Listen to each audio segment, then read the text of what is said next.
Good morning, everyone. Just ensuring everybody is admitted, giving others just a little time just to get their audio connected.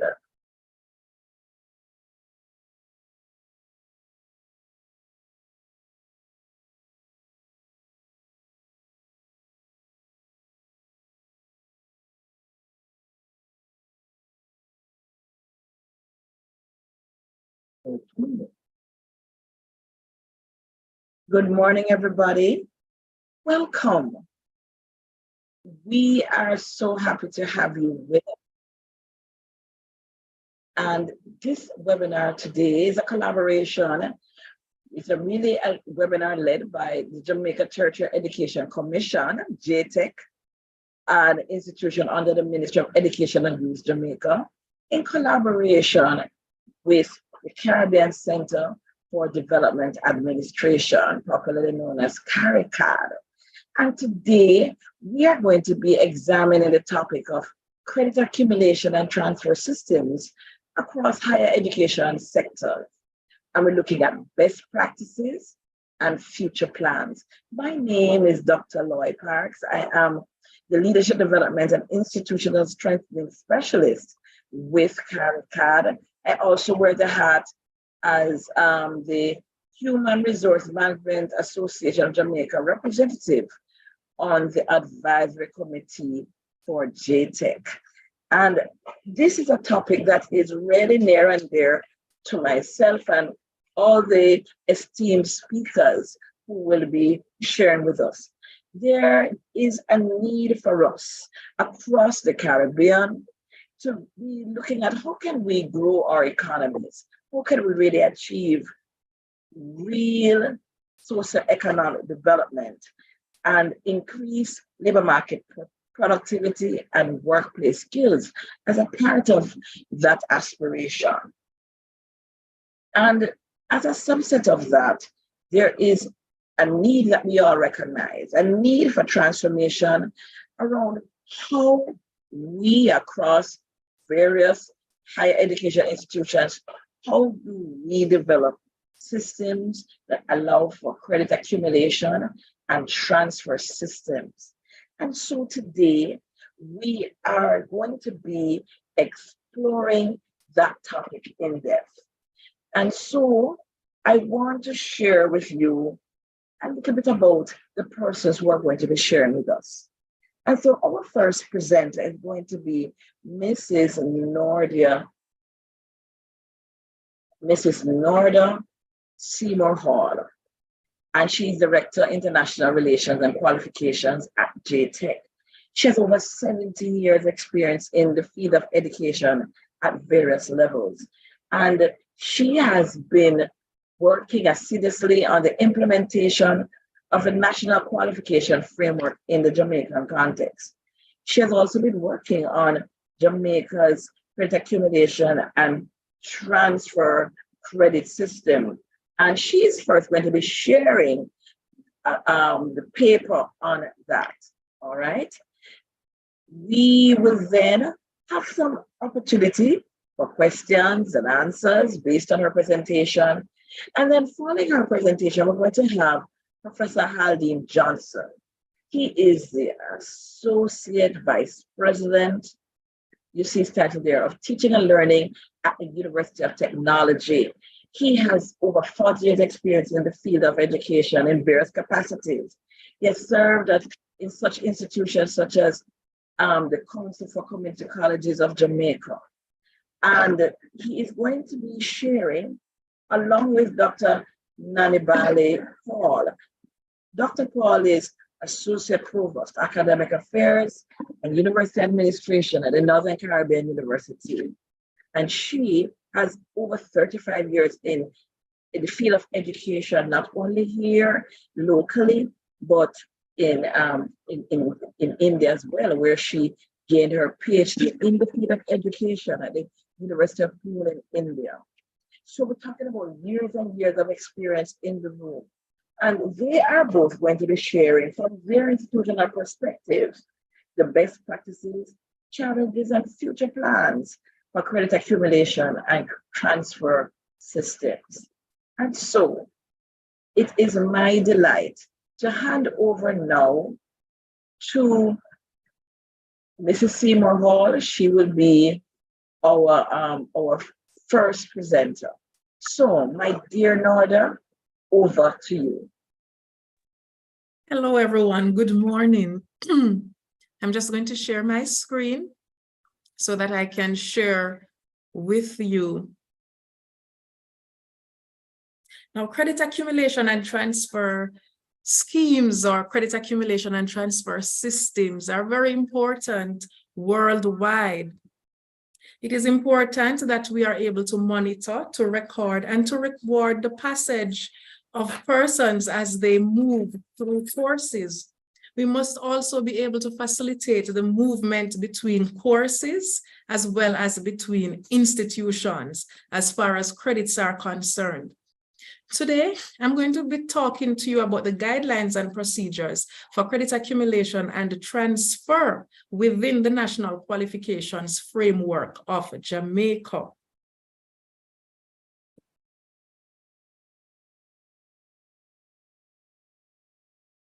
The objectives of my presentation will be to define the philosophy, the scope, and the goals underpinning a credit accumulation and transfer system for Jamaica, as well as to share JTEC's proposed guidelines for best practices.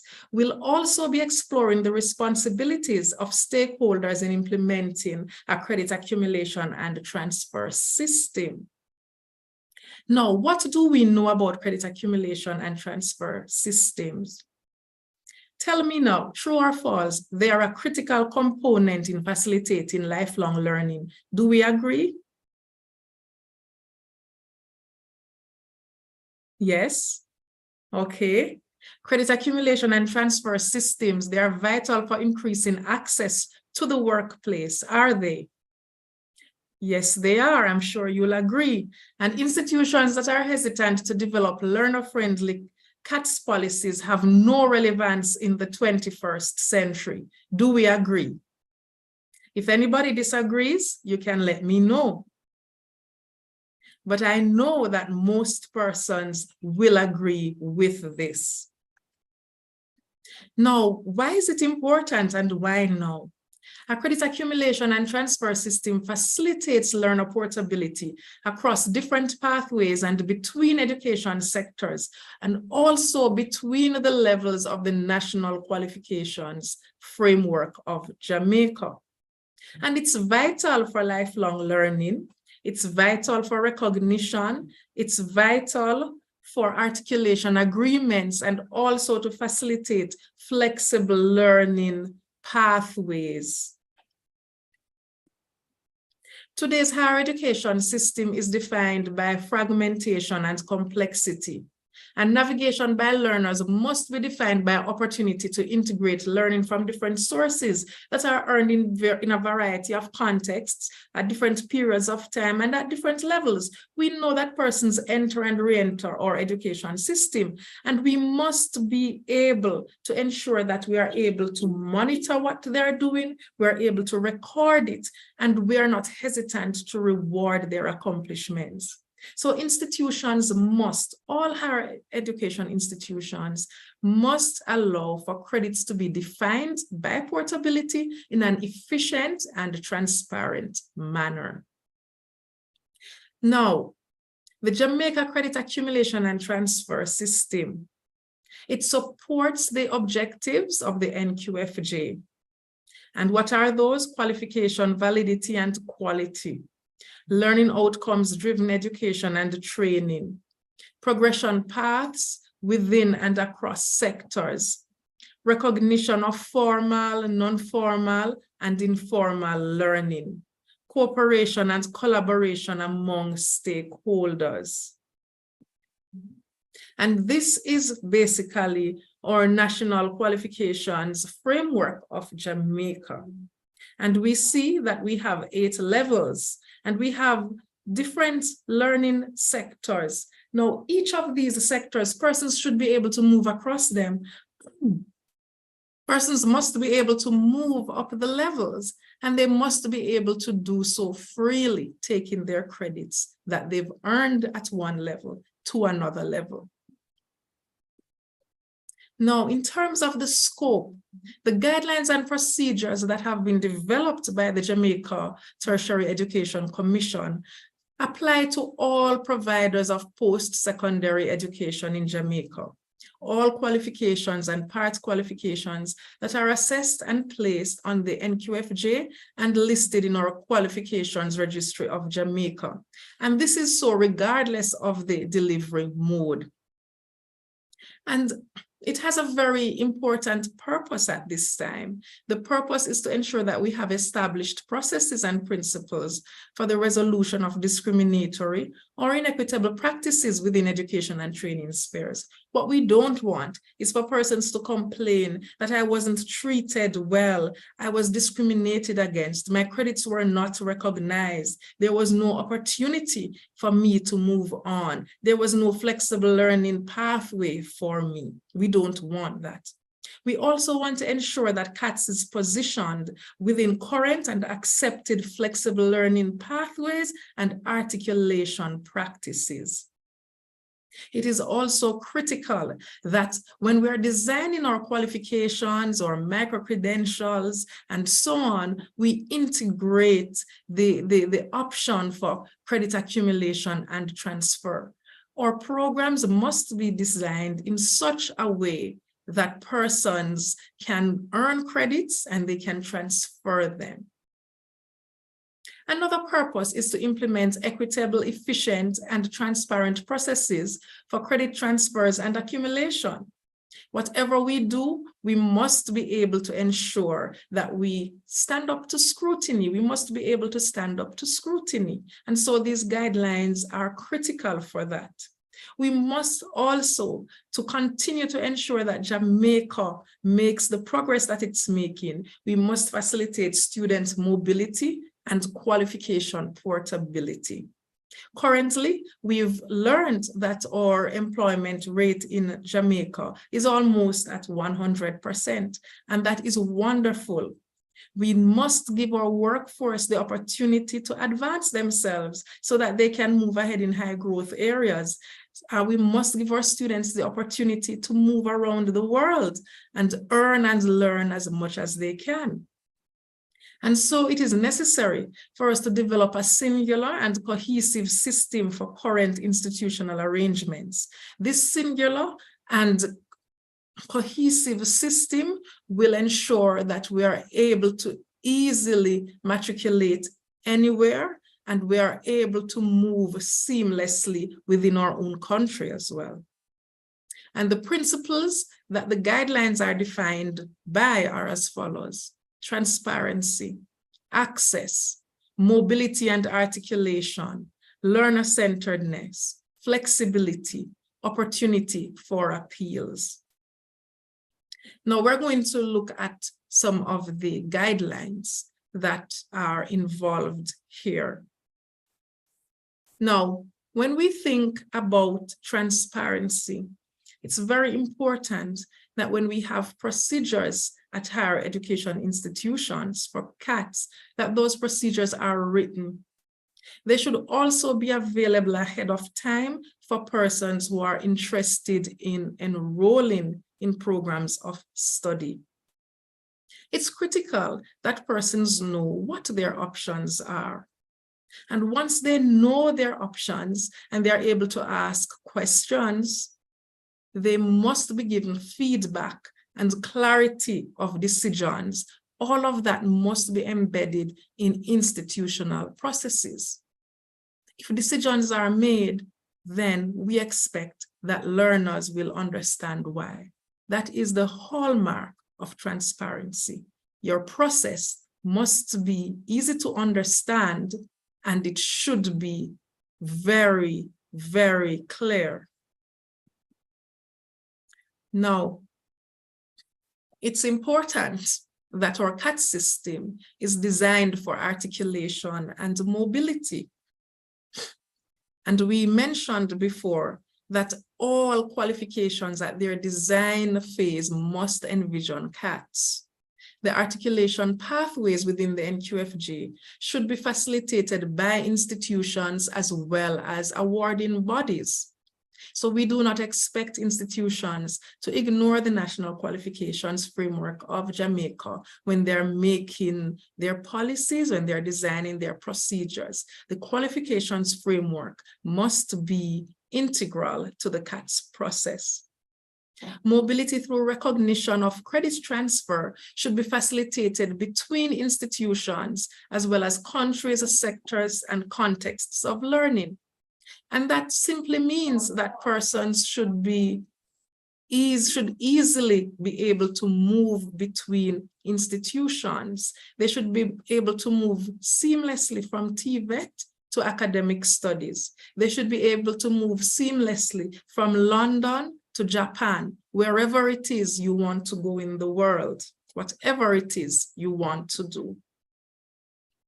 All institutions should ensure that CAT policies and related procedures are accessible to learners on electronic platforms and within program handbooks.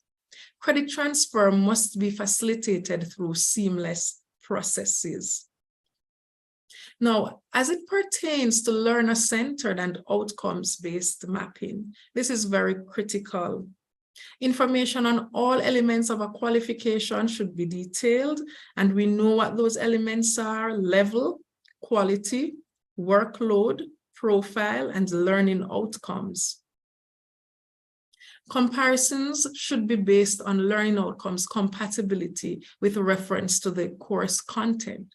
So we do know that all elements of a qualification are important. However, when we are mapping our qualifications, when we are engaging in those activities, we must ensure that we pay keen attention to the similarities between learning outcomes.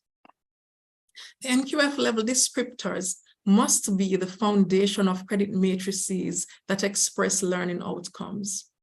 We know that the National Qualifications Framework of Jamaica has learning outcomes for each level, and all of the learning outcomes that are associated with the levels, those must be integral as we seek to do our mapping. The mapping should indicate a minimum 75% overlap between learning outcome of modules for which credits have been awarded and that for which CAT is being sought. And so where there is an overlap of less than 75% of the learning outcomes, a specific plan should be designed by institutions for each learner to fill the outcome gap. And this, of course, must be sanctioned by a senior member of the institution. Now, specific credits may be utilized more than once for separate programs. And we've said this before, and persons were like, oh, what do you mean? Well, you can't use the same credits for the same program, but what if you are doing different programs at different time and both require the same exemption? Then the value of the credit towards that stands. All right. And if persons have any queries on that, we'll take them later. In assessing credits from foreign providers for local use, substantial difference based on objectives, whether you want to use the qualification for professional or academic reasons, that must be taken into consideration, and that will lead to partial or non-recognition. Now, flexibility, very important. Qualifications, once in conformance to accepted quality assurance standards, should be recognized whether formal, informal, or non-formal. So we want all types of qualifications to be considered when we are designing our CATS programs at our institutions. All delivery modes and learning contexts, as well as sectors of origin, should be given recognition once the criteria is met. So it doesn't matter if the person did TVET or not. It doesn't matter if the person was studying online or the person did a distance education course, or they did face-to-face, whatever it is, in whatever context, or whether they earned their credits through prior learning. However it's earned, we must be flexible enough to consider all types of qualifications. Now, flexible options for overlaps of less than 75% between qualifications. What if you have done your mapping and the similarity between the credits that you are looking at have less than 75% similarity? You may choose the option of non-recognition, but we encourage you to redirect persons to an alternative pathway. Don't just leave them hanging. Use of PLAR, you may consider using PLAR to recognize learning that is equivalent to the gap that you find in the credits that the person is asking you to recognize. You may also want to suggest that additional work be done that fulfills learning outcomes prior to credits recognition. We also encourage you to ensure that you have formal agreements between with other entities with application in a non-discriminatory and consistent manner. It's important that you have as many articulation agreements as possible to make it easier for the learners and to give yourself more options. Now, appeals, and this is a touchy point. All institutions offering qualifications and part qualifications should have embedded in their process an opportunity for appeal where the process is considered discriminatory or if there is a concern from an applicant. So persons must have the option to have their cases reviewed.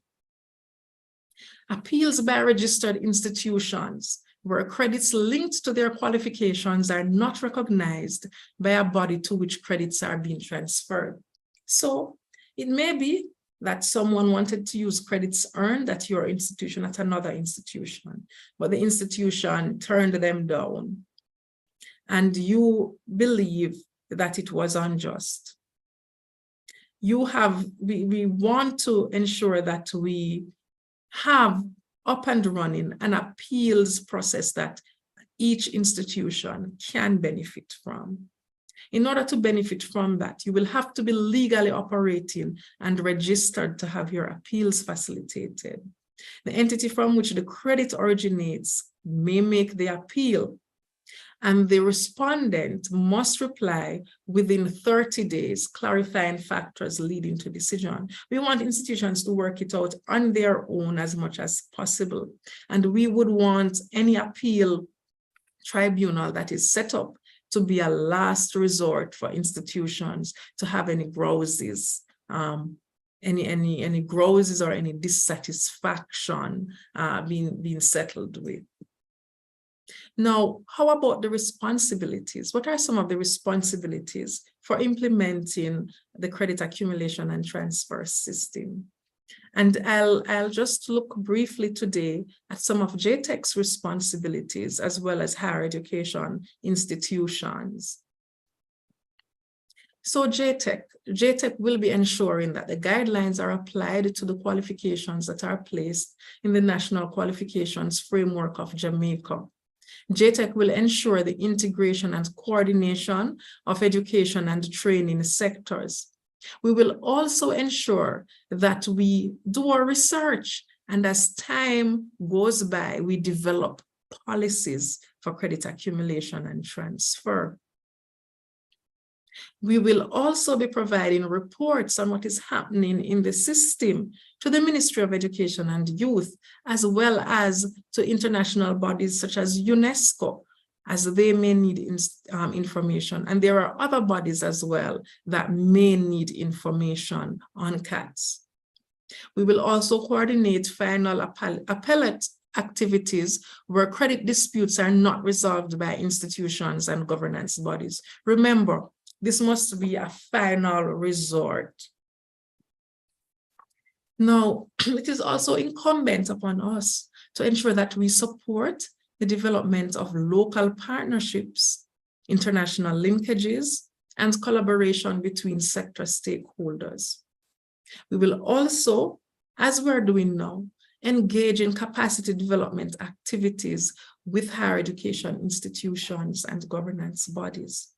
And of course, we'll be developing public relations activities regarding the implementation of a national system. Now, what are the responsibilities of education and training providers?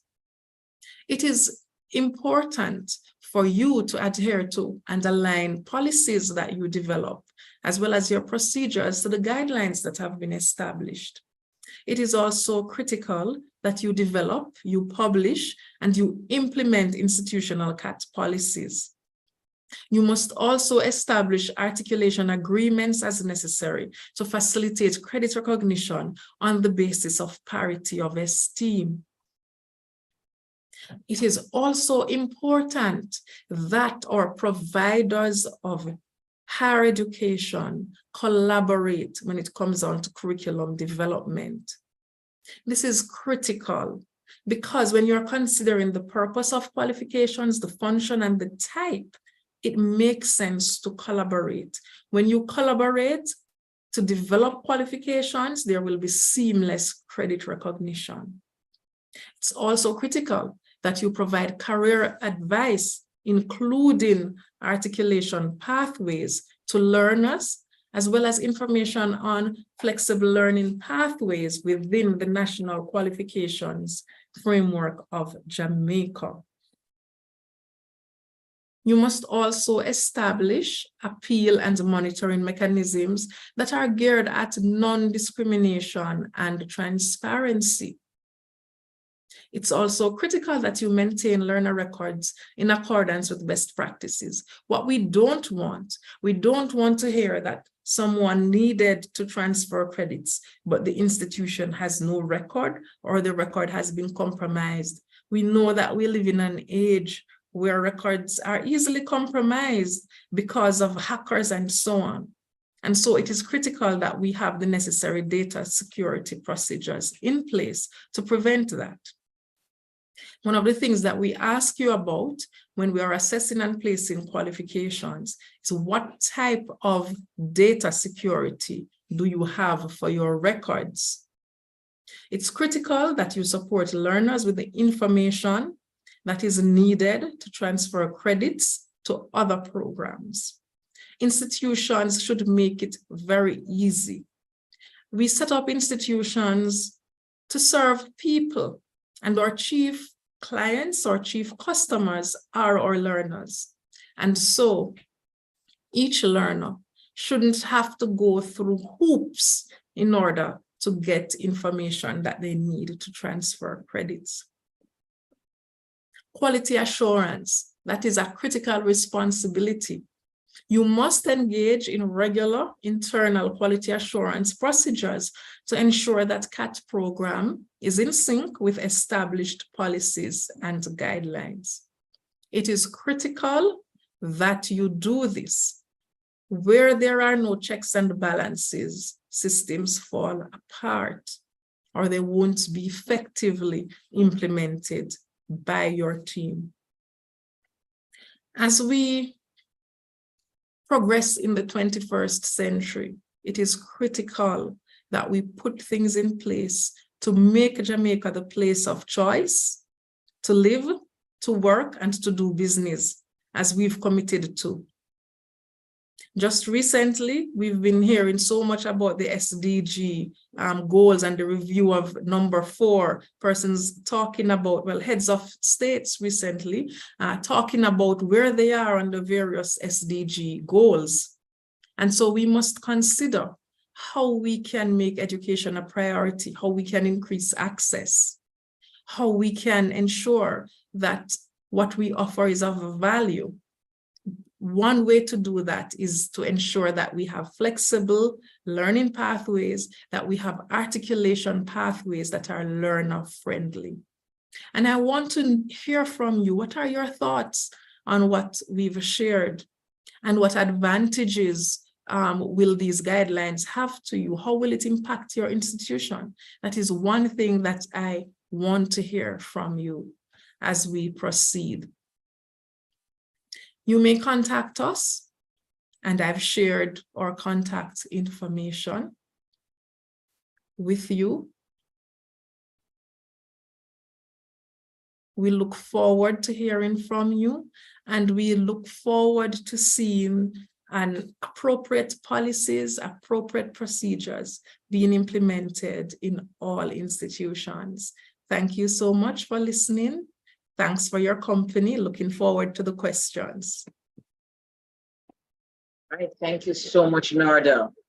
And before we hear from the other presenters, we do have some time for questions or comments on anything that Narda just shared. I see Patience has her hand up. Patience, go ahead, and you should be able to unmute yourself.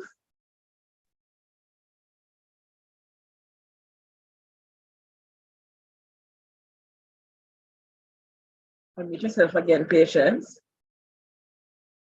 All right, thank you. Thank you for your presentation. Excellently articulated. My first question is it possible? Is it possible? Can you hear me? We are hearing you. Go right ahead. Great, great. Because I'm still seeing it telling me to unmute myself, so I'm not sure what that prompt is for. All right.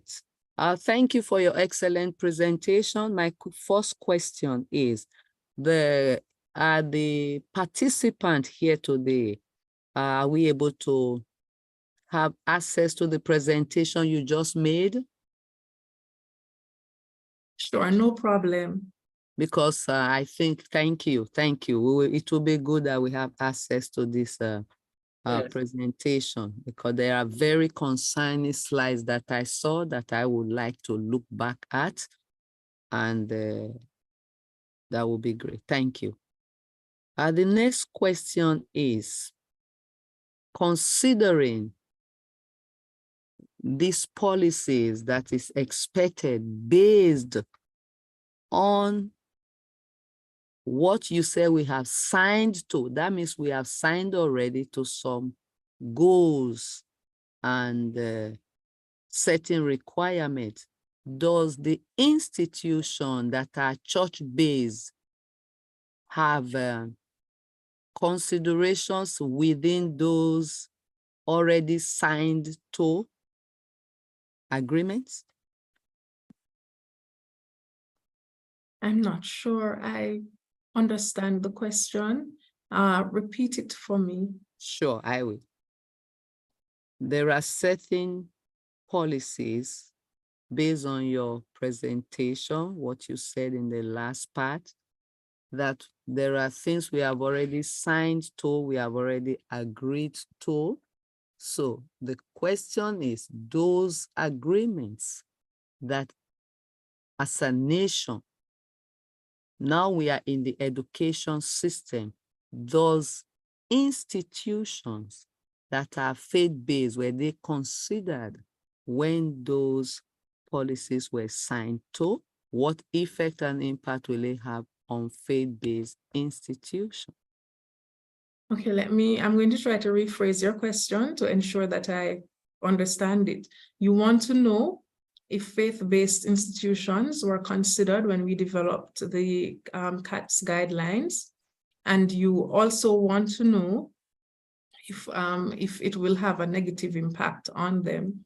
I don't foresee any negative impact. In fact, I think what our CATS guidelines will do, it will ensure that there is more equity in the system. It will ensure that there is less discrimination. We know that institutions have complained in the past that other institutions don't recognize their credits, or other institutions are hesitant to recognize them. And what it means now is, if your qualification is recognized by the NQFJ, if it is that you have your accreditation from the UCJ, there should be no problems in you having your credits recognized.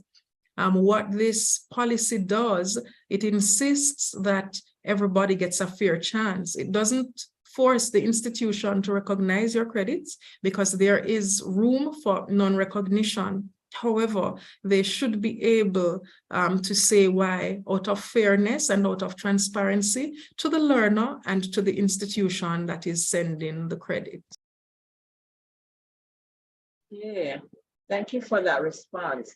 There's another question in the chat. Why should we have articulation agreements between institutions if we have an established national CAT? Okay, articulation agreements are still important, and they're important because they'll define specifics between institutions. And remember that what we've outlined are guidelines, and so you form your articulation agreements based on the guidelines. It doesn't mean that you don't need to have specific agreements between yourself and another institution. Okay, thank you. And so we still have opportunity to take another question or comment at this time. I'm seeing a hand up. Ian Waugh. Ian, go right ahead and unmute yourself. Hi, good morning, everyone. My name is Miss Henry. I'm filling in for Mr. Ian Waugh from ANI Learning Academy. Good morning. Okay. Lovely to have you. Thank you. Mrs. Hall, you mentioned in your presentation, credits can't be used for the same course or institution. Correct me if I'm wrong. Can you expound on that for me, please? Oh, I didn't say that. What we said is that you can use credits what we said is that you can use the credits more than once. So for instance, let us say you have 2 programs at your institution. You have a bachelor's degree in foreign languages, and you have another bachelor's degree in Spanish. Let us say for the one in foreign languages, there's a specific Spanish course that is required. It is also required for your degree in Spanish. Someone decided to do both, perhaps at separate times. If they used some Spanish credits that they had before and they were exempted from the credits required in the first program, then you should also grant them the same favor for the second program when they come around and decide to study, for instance. So that's an example of what I'm speaking about. Yes, thank you. There is another question in the chat. How does the Jamaica NQF articulate with the CARICOM qualification framework and the UNESCO qualification framework? Right, thank you so much for that question. So one of the things that was vital to the development of the National Qualifications Framework was referencing. The National Qualifications Framework of Jamaica has been referenced with all of the international and regional qualifications frameworks that you just outlined. And so the transition is seamless between the frameworks. I know that there is probably going to be some revision to the CARICOM frameworks, but as frameworks are revised, as they change, we continue our referencing and we outline clearly for you what the equivalencies are, where there are any doubts. Thank you so much. I am just checking if there are any other questions at this time. We are going to have opportunity for further discussion later on, but not seeing any additional questions nor any hands going up. And so we're going to now invite, oh, there is a question. Is a timeline attached to how long credits are current? Excellent question. Go ahead. Okay, that is up to the discretion of the institutions. But if that is something that you're suggesting we consider, I can always share it with the qualifications committee, but that's usually up to the discretion of the institutions. One of the things we don't want to do, we do not want to make all the decisions for the institutions. But I know typically most institutions now use about 7 years. But that is really up to the discretion of the institutions. Thank you for that. Thank you for that. We're going to continue the discussion and look at CAC's best practices, challenges, and future plans. And so I'm now going to invite Professor Johnson from the University of Technology, Jamaica, to add his insights to the discussion now. Professor Johnson, over to you.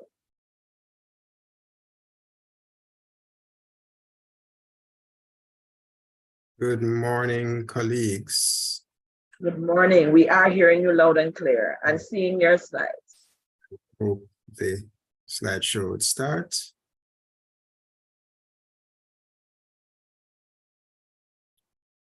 Okay, beautiful.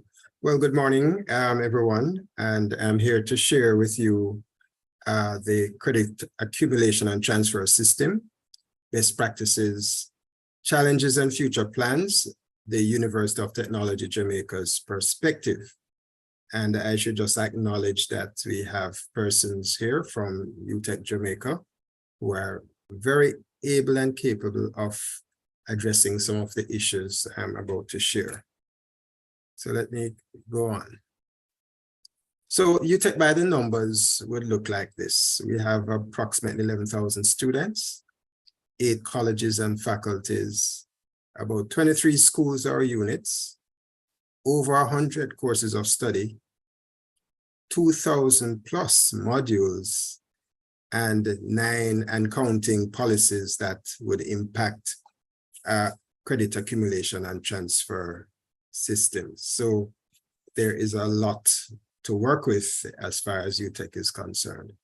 And so I'm going to share with you some of those 9 policies, and I'll be brief as possible.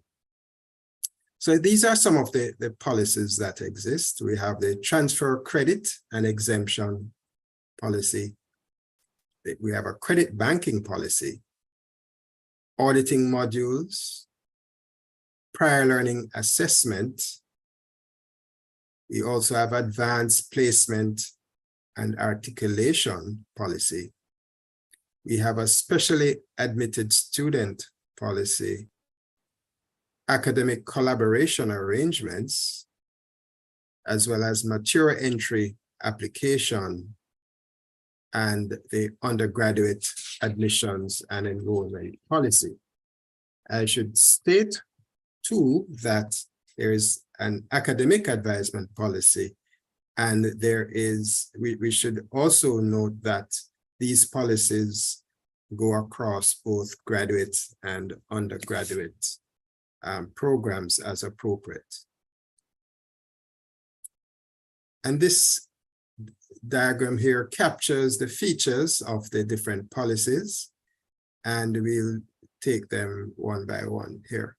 So in terms of students entering, we have what we call specially admitted students, and these students pursue up to 10 credits per year.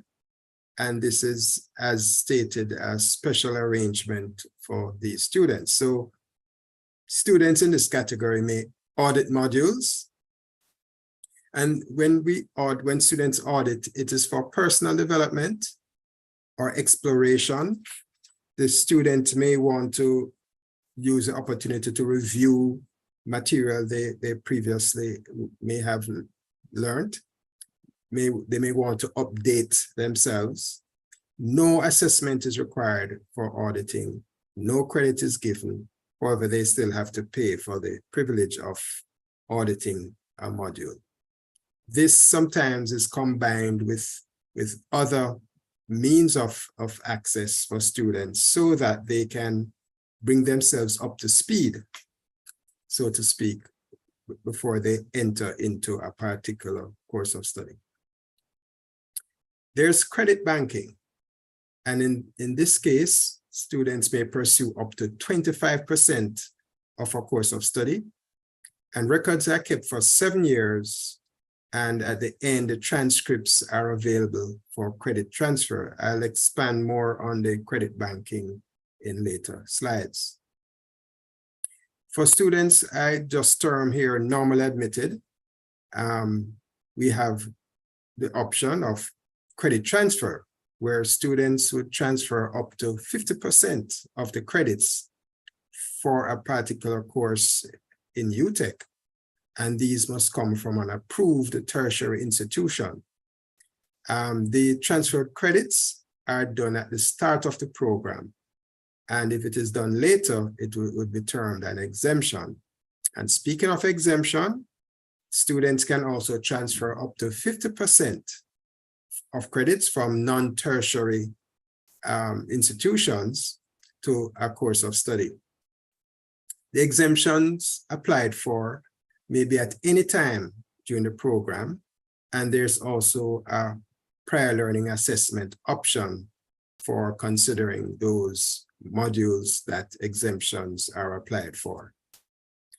We have prior learning assessment, and this is where we have entry into programs depending, and it depends, on the NQFJ standards and the strength of a PLA portfolio. And lastly, we have advanced placed and articulation policy, where we have automatic placement to year 2 or 3 based on the articulation agreement that we would have had with a partner tertiary institution. So this is automatic, which is different from other cases where this arrangement is not in place. So those, ladies and gentlemen, are the 9 features of different policies that we have. So let us look a little more closely at the credit banking. So with credit banking, it is an academic credit banking service, which is an evaluation and transcript service for those who need to consolidate academic credits or their records. The service extends to persons the opportunity to take existing credit-bearing modules offered in the various colleges and faculties and schools without enrolling in a regular course of study. So it allows a lot of flexibility where access is given. The credits earned may be used towards the attainment of a UTEC Jamaica certification. They could also take the credit elsewhere and attend other institutions just the same. Academic credit banking is a service that takes all grades for modules taken and puts such grades in a transcript that can be used when applying for enrollment in the UTEC course of study, and as I said, elsewhere as the client chooses. In terms of transfer credit, a transfer credit is one earned for a module successfully pursued at an approved tertiary institution and deemed equivalent to one in a UTEC Jamaica course of study. No grades are issued for these credits, but the credits count toward completion of the course of study. Transfer credits, therefore, are not calculated in the grade point average. Only official transcripts and syllabi from other institutions may be evaluated for the award of credit. And to be eligible for evaluation, the grade for the module must appear on the official transcript from the institution. Now, modules used as a basis for matriculation are not recorded as transfer credits. So if you use it to get in, it cannot be counted as a transfer credit. And they do not form a part of the university's record for the student's academic performance. Students may be granted transfer credits that are relevant to their course of study. There is an appeal process, so I will state that that is built into the policy. Continuing, transfer credits will be awarded based on the nature, the level, content, and comparability of the module to that offered by the university. For the equivalent number of credits to be granted, at least 80% of the content of the module syllabus should be should be there, okay, to that offered by the university. A minimum of the equivalent of the UTEC Jamaica passing grade is required for credit transfer, and individual schools have the discretion to adopt a higher minimum grade where appropriate. Performance designations other than letter or percentage grades are not acceptable for transfer credit. And these are excerpts from the policy on transfer credits. Now we have some challenges at UTEC, and here are some of them. The first is we need a robust student management system to track the related data. With 11,000 students, over 2,000 modules, and if persons enter in these various designations, it requires a system that can track all of this data. We also need to update, consolidate, and harmonize the related policies. They were not all developed at the same time, and therefore some revision and ensuring any changes that took place within our structure can also be recognized and ensure that we have one smooth set of policies related to our credit accumulation and transfer system. Mainstreaming of CATs so that decision-making process is efficient. And part of this means that we have to be transparent in broadcasting and ensuring that this is a common understanding amongst our colleagues in terms of what is done when we have credit accumulation and transfer systems in operation. There's also the need to clearly have internal promotion and sensitization in the processes related to credit accumulation and transfer. In terms of our future plans, and the first one is a priority for us, is to implement the credit banking policy. This has implications also for our financial health in terms of opportunities to grow our student numbers and to also help in terms of creating pathways for persons to get into our university other than the traditional route. We have to review, update again, and harmonize all related policies, and this is just immediate also, and hopefully it will be done within the next within this academic year. We also need to promote the benefits of the staff, and we have to also develop short courses, micro-credentials for external clients. So I'll just say that this workshop and this forum is timely for us. And lastly, we need to promote aspects of these features to our internal clients, the students, so that they too are aware of what opportunities exist for their own personal development. In terms of some recommendations, a forum to discuss CATS issues of credentials, acceptability, standards, etc. I think that is important, and I commend the JCATS for this opportunity, and I think more of these forums or fora, they are required so that it can be in our consciences in terms of what we do going forward. I also believe we need a registry to store and retrieve information on the credentials, both local and international.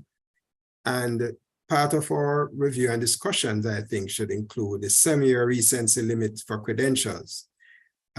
Maybe for some, it should be 10 years. Maybe for others, it needs to be 3 years. It just depends, I think, on the nature of the module and the content that has to be reviewed. And lastly, we want to have active research on how the credit accumulation and transfer system operates so that we can be on the cutting edge, knowing exactly what is required for our clients and for the transformation of our society regarding their upgrades. And my closing thoughts is that a change of attitude regarding learning pathways is required. Mapped pathways, I believe, provide options and possibilities and serves as an incentive for individuals to develop themselves. So I just commend this JCATS for this opportunity. And I want to acknowledge Mr. Clayton Moore and Mrs. Sandra Lawrence for their contribution in this presentation, and I thank you for listening. Thank you too, Professor Johnson. So much food for thought. And we're going to continue to deepen this discussion around best practices, challenges, and future plans. And I will now invite Dr. Paul from the Northern Caribbean University to share with us. After which we are going to open the floor to a deeper discussion with the participants. Dr. Paul, over to you. Okay, I'm just sharing my screen.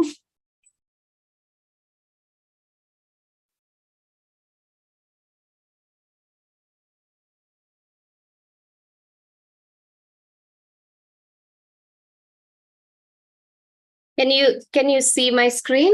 We can see your screen. Okay, Just go to full screen. Go into full screen, what we're seeing, and we're hearing you loud and clear. Okay, is that okay, or do you want me to? Maybe I want to go into slideshow.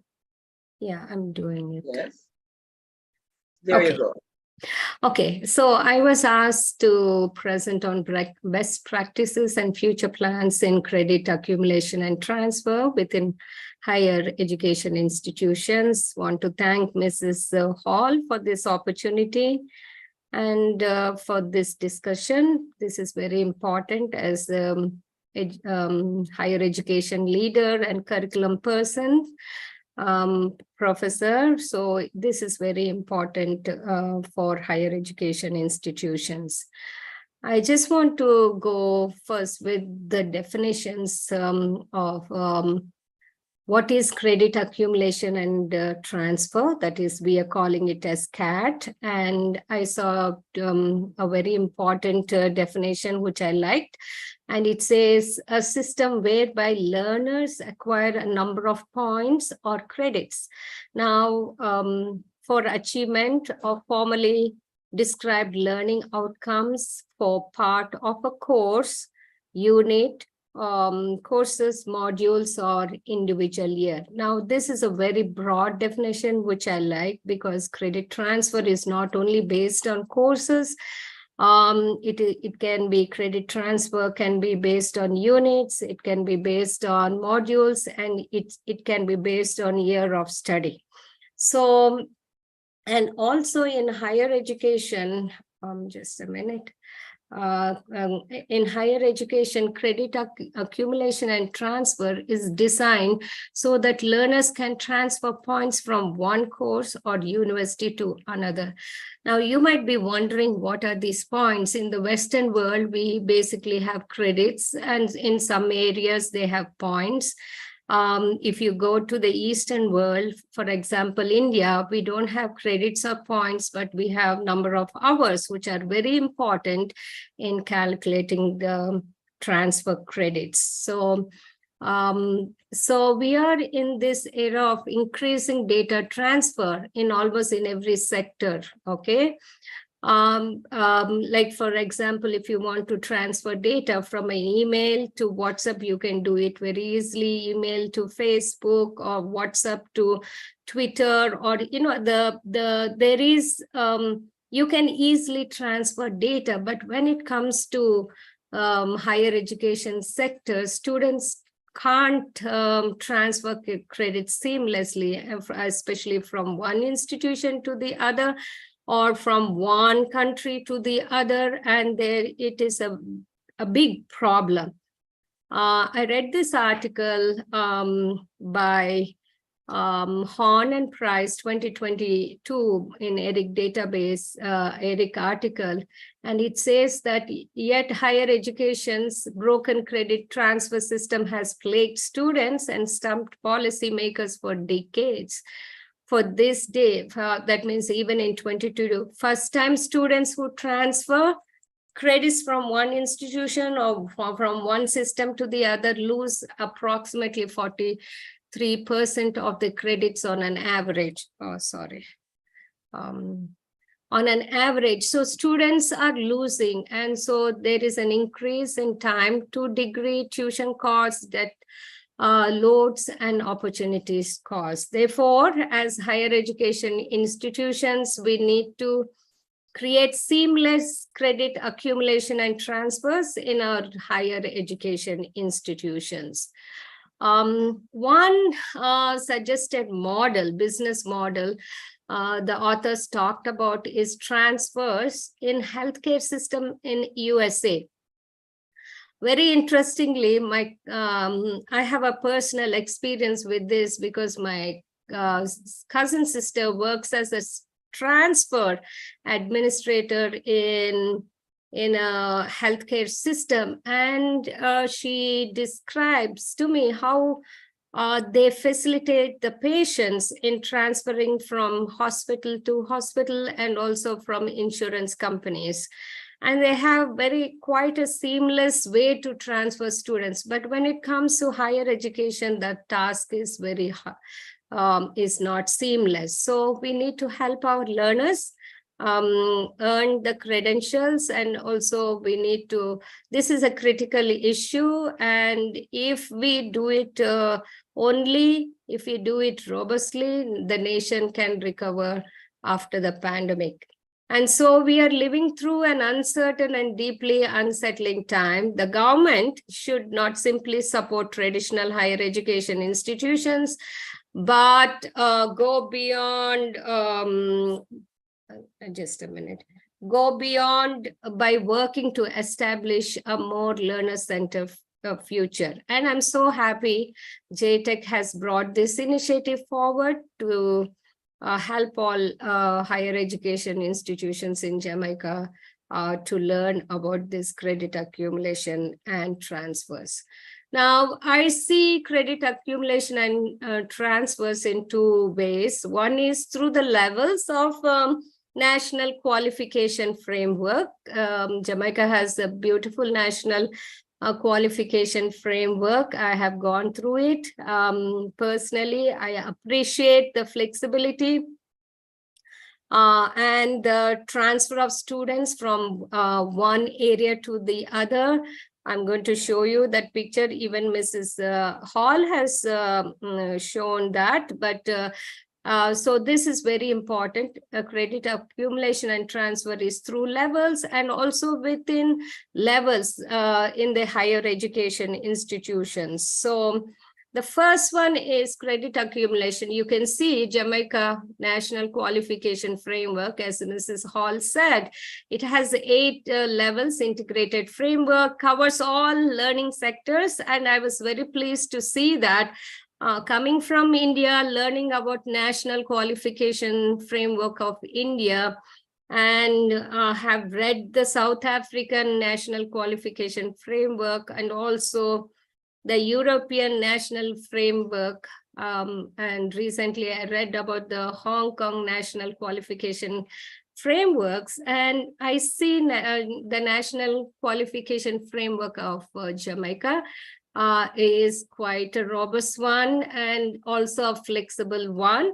The persons who worked on it did a good work. They cover all learning sectors, include all types of learnings, and there is quality assurance in the learning of in the programs, level descriptors for each level. And so this is what even Mrs. Hall showed. But what I like is, see here from the certificate level, you can move along to technical to tertiary, and from technical to tertiary education, and even from lifelong learning through flexible learning pathways, you can go into different systems. So it is quite flexible, and I request all the education leaders to go through this national qualification framework. Now, some of the best practices, I have experience of credit accumulation and transfer with different university.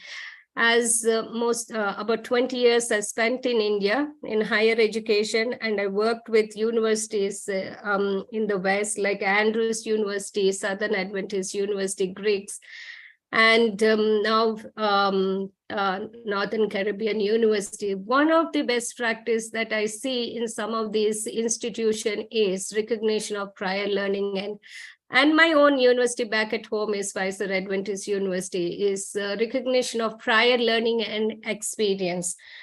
Some of these universities have systems for prior learning and experience. Recently, our faculty, Dr. Grace Kelly, Director of Curriculum, along with other faculty, visited Andrews University. They have prior learning pathway for students to get degrees, and they have attended the graduation of students, and it was a very good experience. I think this is one best practice which we all have to embrace, and prior learning and experience should be duly recognized for consideration for program articulation and credit transfer, provided that learning outcomes, this is very important, learning outcomes are appropriately assessed and matched. So the words are assessed and matched. If we sometimes we have to be careful also. Sometimes the learning outcomes might be assessed, but they might not be matched. So these two words, assessed and matched, is important in prior learning, taking students with prior learning. Higher education institutions are admitting students their undergraduate programs through prior learning and experience, and also taught postgraduate programs. And so it is done case by case and by interviews, and mature applicants who do not meet the stipulated entrance requirements may be admitted on a case by case. So this is one best practice I have seen as I worked with different universities around the world. The next one is recognition of multiple flexible learning pathways. So as we all know, there are different learning pathways.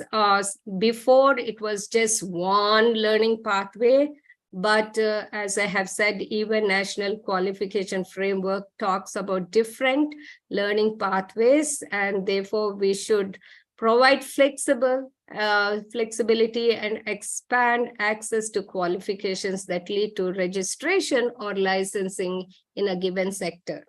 So well-articulated learning pathways established through collaboration between corporate academies and relevant institutions can facilitate and promote learning mobility. So in the NQF, you can see the certification pathway, the prior learning pathway, the technical and vocational, which can merge into tertiary framework.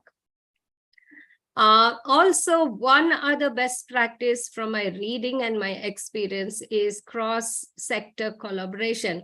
I saw this very in recent last year. I have noticed in discussion with Professor Dr. Marjorie Buckley, there was an initiative of the Ministry of the Government of Jamaica. This was a cross-sector collaboration. This was school to college pathway program. There was a collaboration between the schools in the system, then the industry partners, and also the industry partner was here, the Ministry of Education, and then the university. All three put together, they were doing a pilot of the cross-sector collaborations, which was very good pilot, and I hope we can take that on in the coming days. So these are the three best practices I have from my experience and from my reading I have found. Now coming to the next transfer, credit accumulation of transfer within the levels, that is within higher educational institutions. Now, higher education, the transfer can be seamless when we have policies in our institutions regarding transfers. This is important.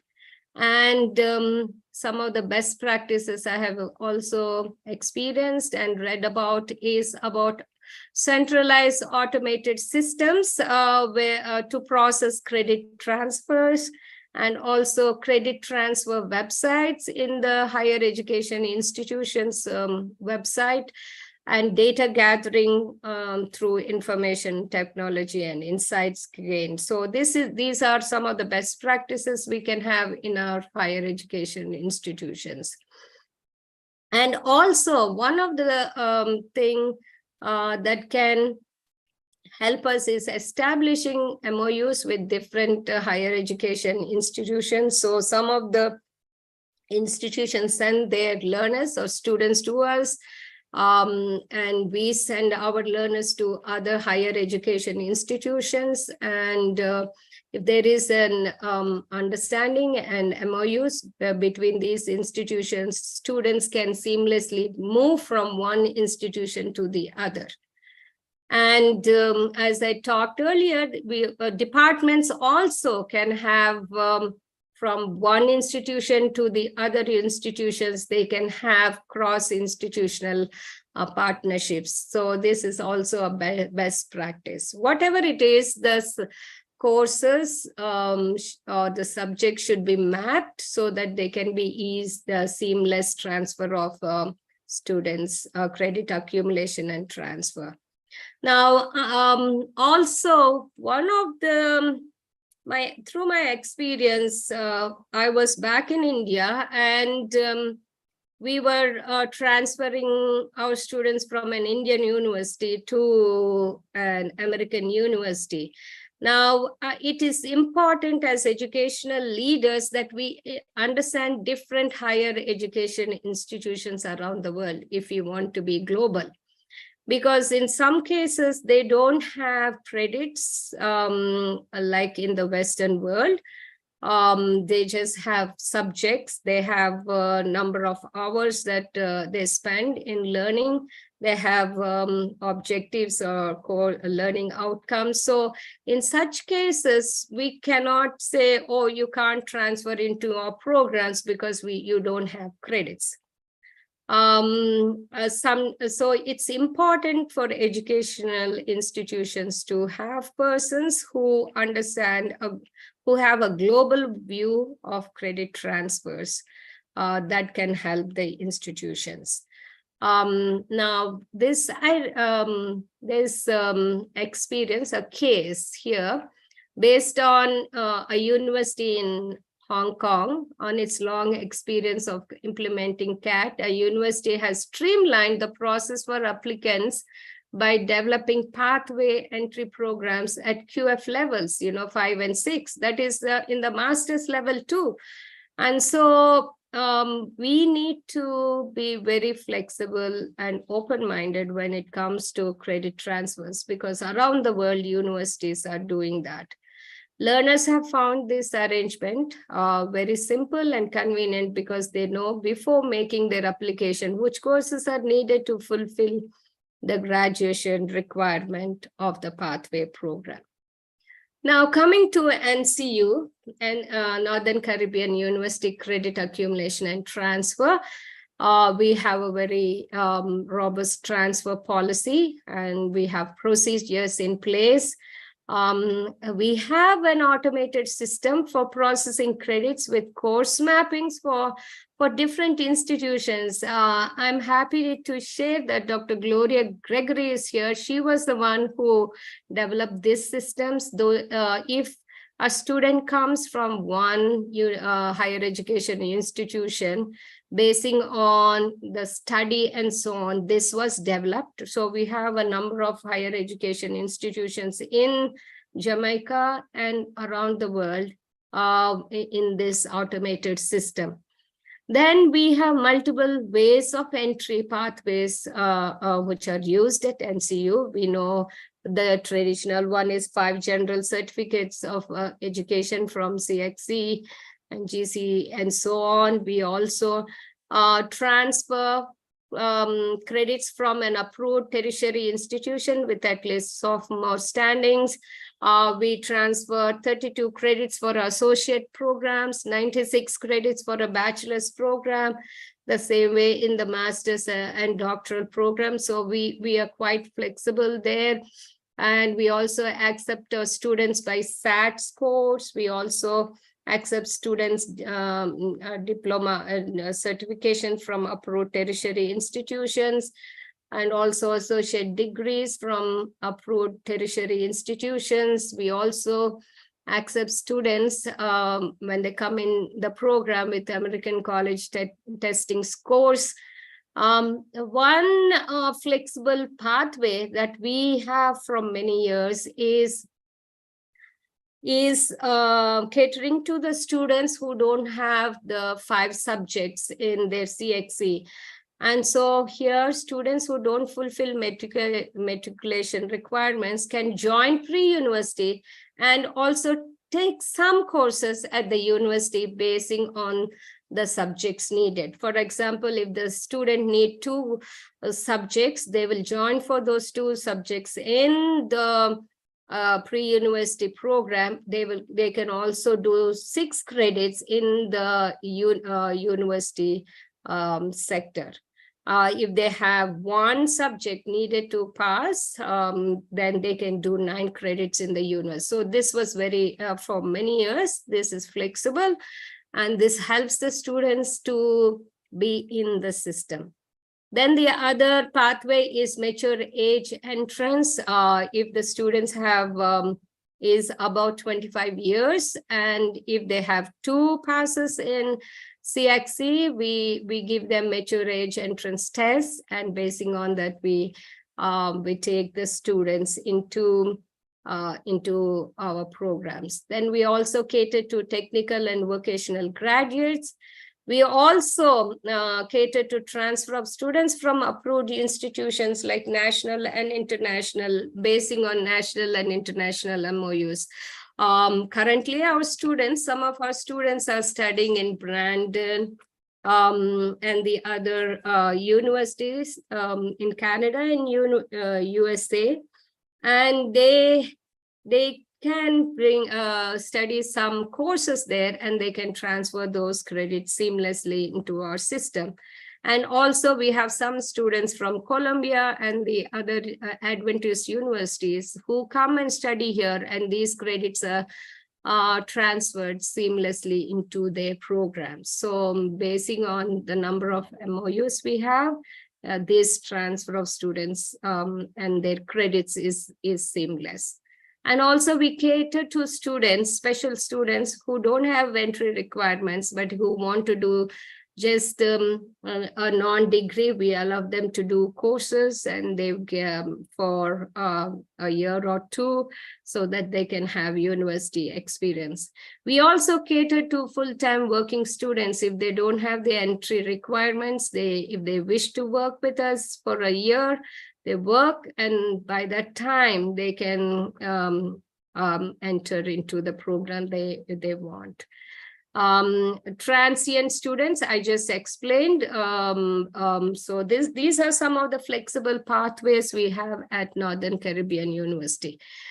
Future plans is currently we are working on a prior learning and experience assessment policy.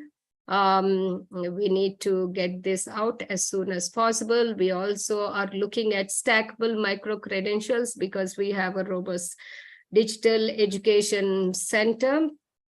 And so we would like to see how students come into our various programs with stackable micro-credential entry. We would also like to revise our automated system and also have our website with credit transfer component. And we also would like to survey and research the experience of students, transfer students to improve the system and the learners. Thank you all for your kind attention.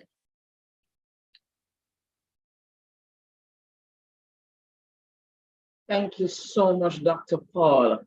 Very, very interesting, very thorough, and going to now open the floor up to our attendees to look at, just to take their questions and comments.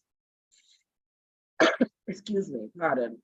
So the first question, it really was posed to Professor Johnson, but Dr. Paul, I think it is a useful question for you to respond to as well. And that question is, just give me a second to bring it up here. What are your policies on credit exemptions? So Professor Johnson, you could answer, and then followed by Dr. Paul. Yes, we don't use the term credit exemptions. So if it is if it is meant transfer credits, I think I intimated that policy in the presentation. So maybe if the person could expand a little more, Gloria Gregory, what is meant by credit exemption? That is not a term I am familiar with. Let me, so Gloria, I'm going to ask you if it is possible for you to unmute and to elaborate on your question, Gloria, if you wish. Okay, good morning. Thank you for the opportunity to ask the question, and I'd like to commend the presenters so far for an excellent webinar that we're experiencing. Now, there are some universities that make a distinction between transfer credits and exemptions, and I'm noticing that. So I wanted to know, well, Dr. is saying that they do not have that policy at JTEC, where individuals might not need to do a course, that maybe they're exposed to a course or content that is required for a program, but they would not need to do that particular course again, because there's a similarity in content. What would they do for if the course is required, but the person has some experience in that already? How would they? Yeah, the exemption, okay, Yes. the exemption policy allows for the student to get an exemption if they can show that they are competent and they have cleared what is required, both in content, in depth, in breadth. And the course of study program director would make such a determination. So yes, there is exemptions that are given. I didn't go into that. But the policy, if you recall, the presentation did speak about transferring up to 50% of the particular course of study. And I mentioned that there's a PLA option. So in the event there's not necessarily a transcript with stated grades and so on, but the person can prove by a portfolio that they have covered the particular content experientially and so on, they can be so assessed and given that exemption. I should mention that we have our PLA coordinator present, Ms. Sandra Lawrence, who could elaborate if she cares to join the discussion. But yes, we do provide exemptions in that regard. Thank you. Dr. Paul, would you like to weigh in here? Yes, as I know, when we transfer a credit to another institution, that credit is counted and you don't need to do that course. That is a transfer credit. But when a course is exempted, you don't need to do that particular course, but the credit is not given to that for us, the total credits to graduate is 128. So in that 128, that credit is not given, but the student is exempted. So there is a difference between transfer credit and a course that is exempted. Okay, thank you. Now, the questions are coming in. I'm seeing a hand also. So let me take up another question from the chat. And it's just a very specific question. For an institution that offers allied healthcare level 3, which is an international accreditation, can the students use their credits from that course to continue their studies at another institution that offers a registered nursing degree? I don't know if anybody can answer that question. Well, I can say that depending on the programs, if some universities accept that, some don't, for specifications basing on ministry, on their accreditation units. So there are some universities which accept, some don't, basing on their specific accreditations. My response would be the Jamaica Nursing Council Yes. have something to say in terms of what is accepted. So those standards would have to be applied. Okay, thank you so much. I'm going to invite Sharon Alain. Sharon, you may unmute and ask your question or make your comment. Thank you. Good morning, good afternoon, everyone. Hello. It's just a comment regarding something that Professor Hal Johnson would have said in talking about credits being transferred. He said it had to come from an approved institution. Now, within the context of the JTEC, what would you consider an approved institution? Is it one that is accredited? Is it one that you have to find it listed within on those approved lists within the country? What would you consider approved? If you note, I said approved and I didn't say accredited. And I was quoting directly from our policy. And that was my thing. That's what. Yes. And so it has a lower threshold of acceptability, so to speak.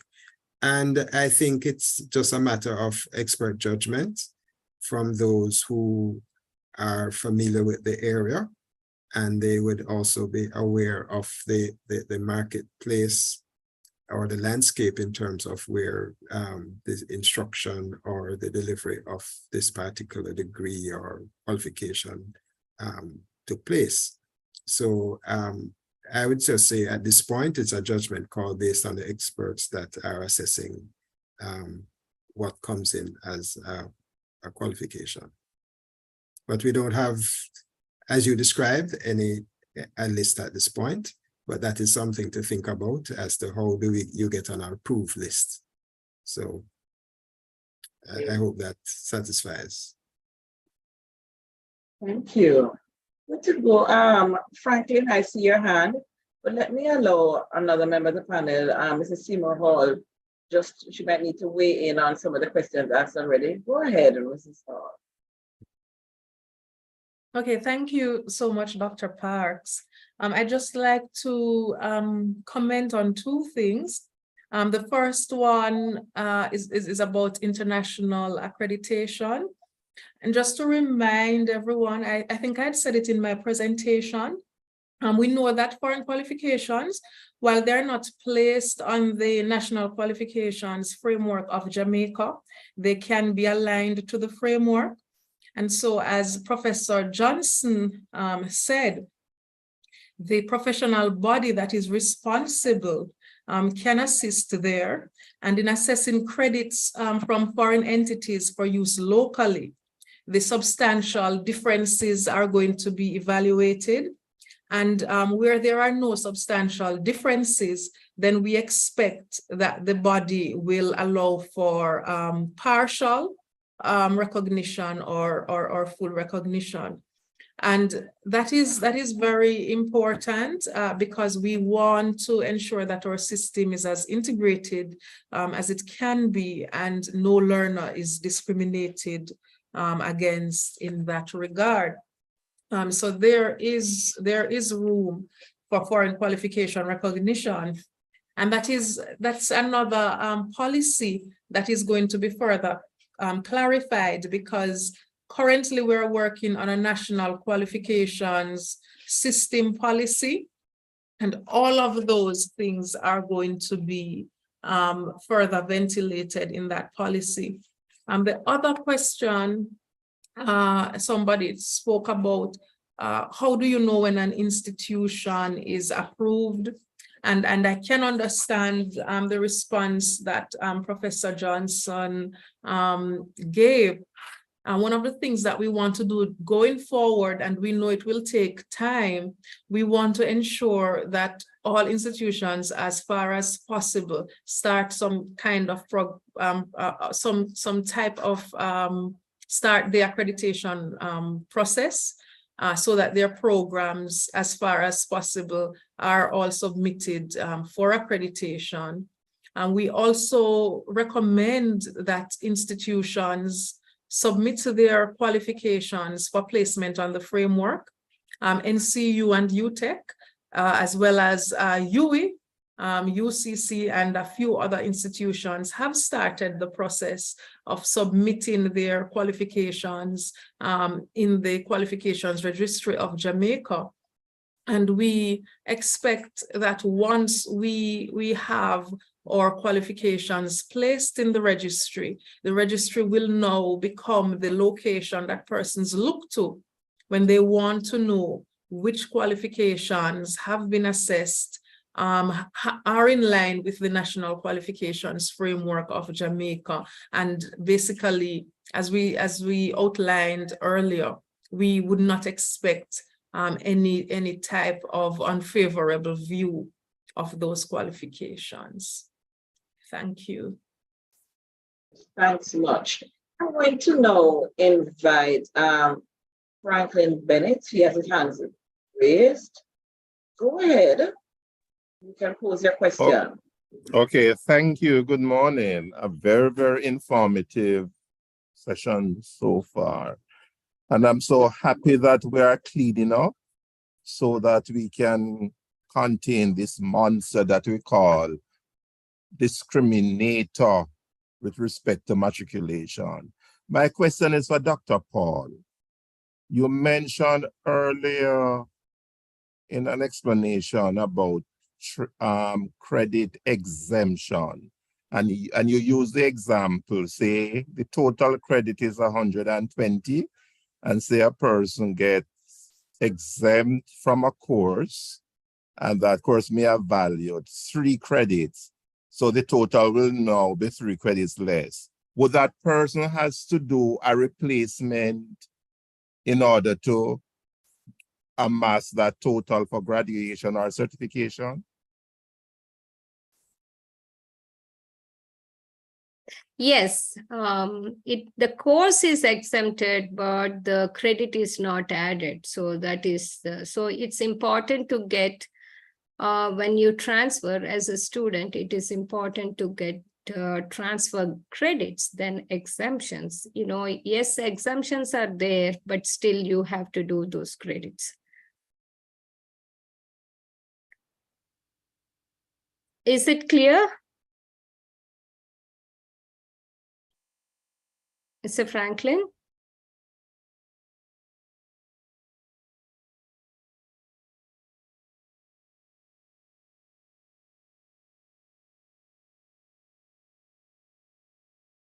Okay. I'm as a student, and I'm looking at cost benefit. Mm-hmm. Wouldn't that be a little unfair to me? Yeah, but you might get exemption for a course, but you can do different other courses to make up that 120 or 128 or whatever it is. Yeah, and that's why as students, it's important to get more transfer credits than exemptions. And Okay. Dr. Gloria Gregory is here. She can give more enlightenment to this. She's our registrar at Northern Caribbean University. Okay, thanks. Okay. All right, thank you. And the questions continue. There's a question in the chat from Ermont Williams. There's a question for Mrs. Hall, the Seymour Hall. Is Jamaica establishing a national CATS? And if that's the case, then how will graduates of accredited institutions or accredited programs benefit without having to face discriminatory practices and lengthy or challenging processes? It seems to Ermont that some institutions disregard the accreditation status of other institutions and programs. Doesn't accreditation account for anything? So Norda? Thank you so much for that question. And that's one of the challenges that my presentation sought to address. It is necessary for us to institute this, and that is why I've shared with you the proposed guidelines for our credit accumulation and transfer system. It is critical that we put an end to these discriminatory practices. The principles that we outlined earlier included transparency, access, mobility and articulation, learner-centeredness, flexibility, and opportunity for appeals. And I think the opportunity for appeals is critical. Institutions must have they must have internal policies that allow for appeals. Institutions will also have the opportunity to make external appeals where they have a problem with credits being recognized by other institutions.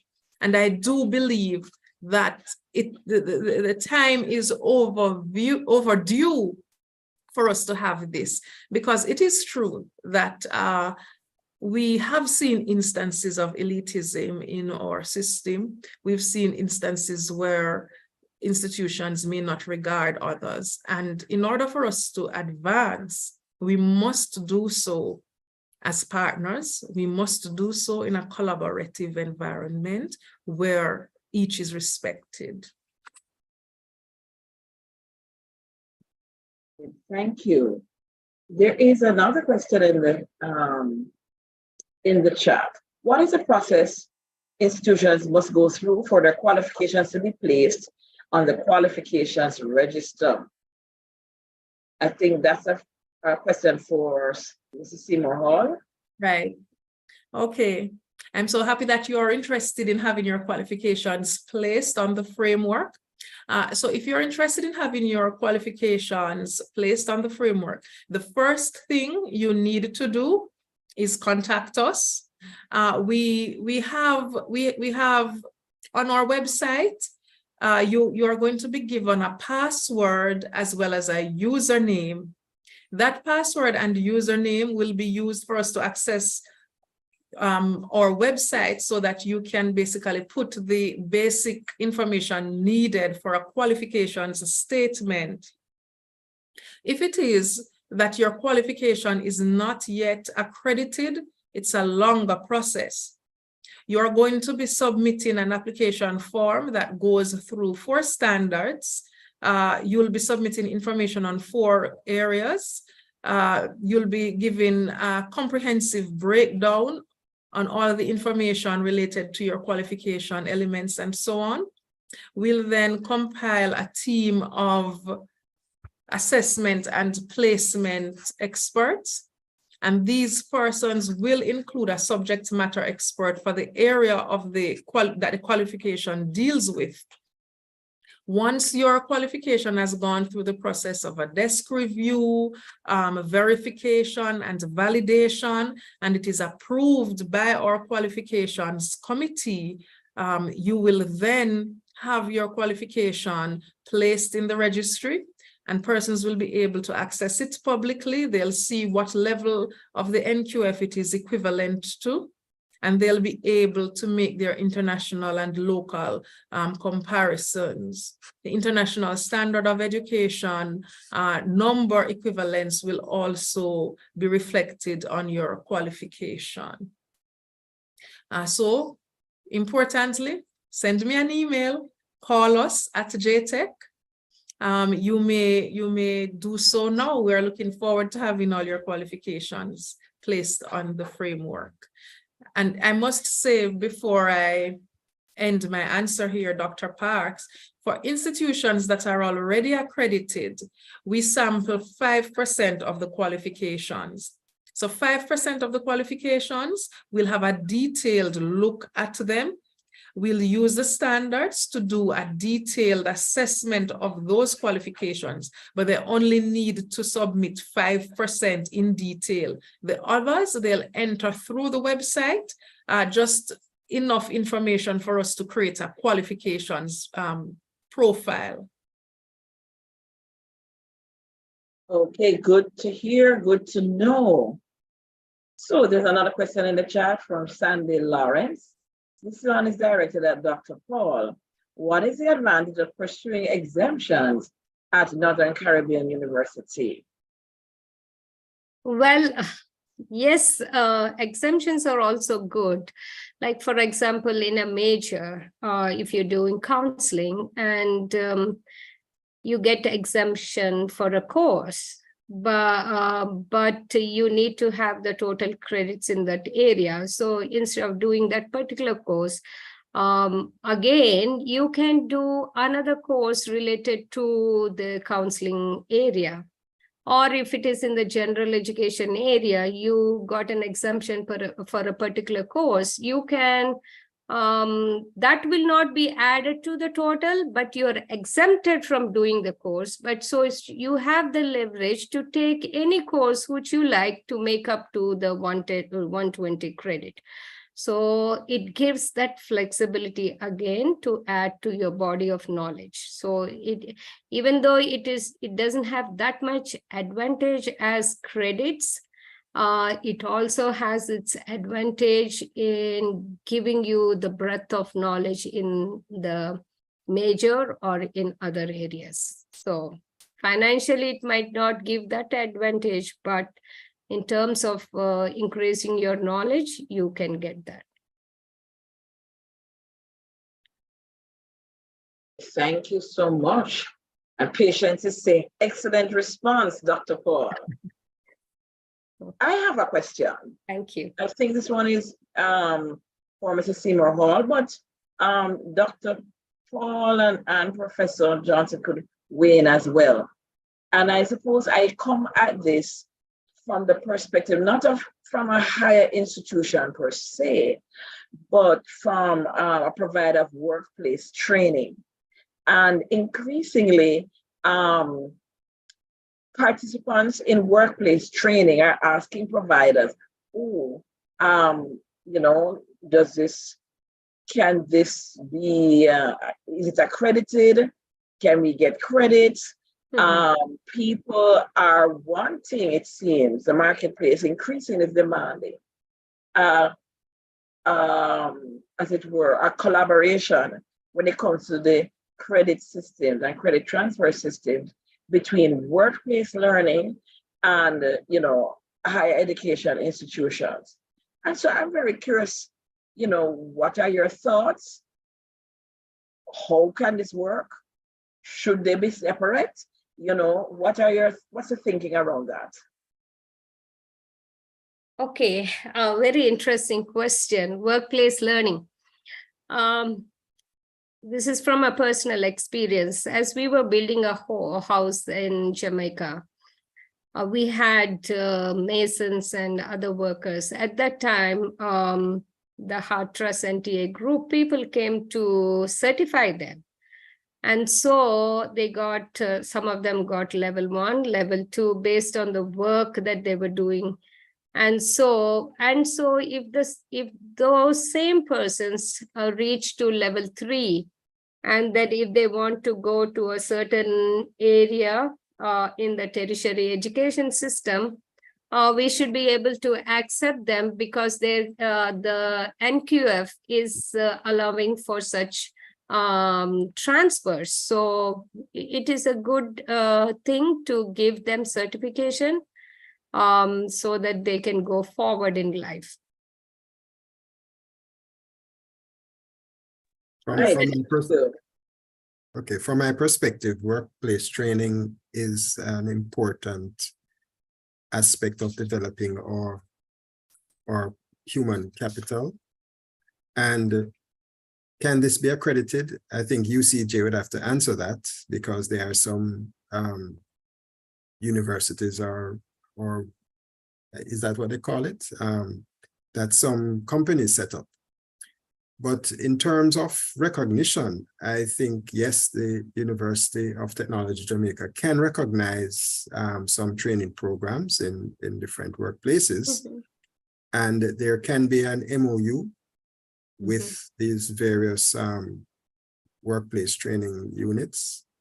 And we can then work with our prior learning assessment unit, as well as other, and our JTEC Academy, as well as our various colleges and faculties and schools, in having some arrangement where particular courses or modules can be taught within the work environment. So yes, that's a strong possibility.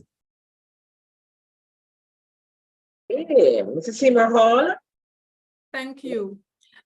Just the other day, there was a conversation in another webinar about workplace certification. And one of the things that came up was the importance of workplaces ensuring that they have their own training programs. It is critical. Yes, it is important for workplaces to partner with universities to create programs. It is important for them to create customized certifications for their staff. And I know that Heart Trust NTA, for instance, they offer customized certification. They offer NCT vet qualifications to persons within the workplaces. They offer unique qualifications to them based on what is required at work. And I think it is very critical for higher education institutions to do the same. It is critical that persons in certain niche areas that you may not have a degree at UTEC or NCU or so waiting for them to do, because you wouldn't get enough persons to do it, but you can create for that particular sector specific programs. And that is a part of the reason, we've really focused on creating standards for micro-credentials, because it's critical that our micro-credentials are recognized. It is critical that there are standards to govern them. And we've worked with a task force. We have those micro-credential standards in draft. We are hoping by the end of the year that those will be final. But it is so critical for us to have these standards, because persons must be recognized for what they know within the workplaces. And just to add to that by saying that within the standards, we've recognized the role of the employers, and we have responsibilities for them. And a part of the responsibility is for them to ensure that they use prior learning assessment within workplaces, that when they have seminars and so on, they recognize credits that are earned, and they partner with training institutions to make those credits accessible. Many times we participate in various activities and it is not recognized, or we simply get a certificate of participation. Yes, it's nice to get certificates of participation, but we also want to see persons earning credits where they can earn credits. And so we have to look at it from that perspective. We live in a country where there isn't a skills deficit, but there certainly is a qualification deficit. And so we want to recognize the skills within workplaces, and we want to ensure that persons are able to fulfill their truest potential and persons are rewarded. In speaking about credit accumulation and transfer, earlier in my presentation, I mentioned the fact that it is also about rewarding persons. And so we must be prepared to reward them where it's possible. I also want to mention the fact that at JTEC, we designed a human capital development strategy. And one of the things we've been doing, we've been partnering with institutions in order to have persons certified at their workplaces in the fastest time possible. So for instance, right now, at Duane Park and at George Headley, there are some food service workers, and they're being certified by City and Guilds for the skills that they have in food service, for the skills that they're able to demonstrate on the job. And these processes don't need to be long. We can use prior learning along with micro-credentials and get persons the certifications that they need in a very quick time. It is critical that we do that because we live in the 21st century. Reskilling and upskilling is something that we have to do continuously, and we have to be agile. We have to reform our policies where necessary to accommodate these things. Thank you. Much food for thought. I'm going to ask Patience. She has her hand up. Patience, you can unmute and share. Okay, thank you very much, Mrs. Parks and Ms. Hall, and all the presenters. It has been a very wonderful and informative session. I have a question in the chat, just thinking out of the box. I don't know if that is relevant here. I see where there are young men in Jamaica, a lot of young men, and they are out there unemployed. Okay, so if you're going to be certifying those in the workplace, so while they are at work, they are already engaged. What about those who are not engaged at this time? Is there a space for them in all of this? Because I am thinking of creating human resources for a nation, as well as I know that Hatros NTA have various programs. So those young men on the streets, in the community, Rose Town, Kasha Park, what do we do with them?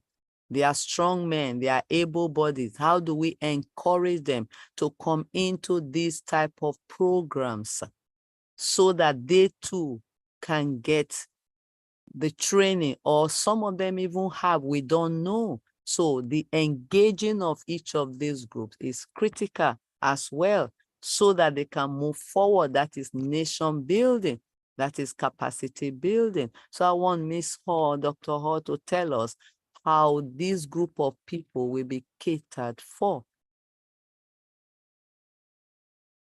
Very deep question, because I think it's not that the opportunity isn't there. I mean, there's so much work that's being done through Hard Trust NSTA in partnership with other groups, the Ministry of Labor.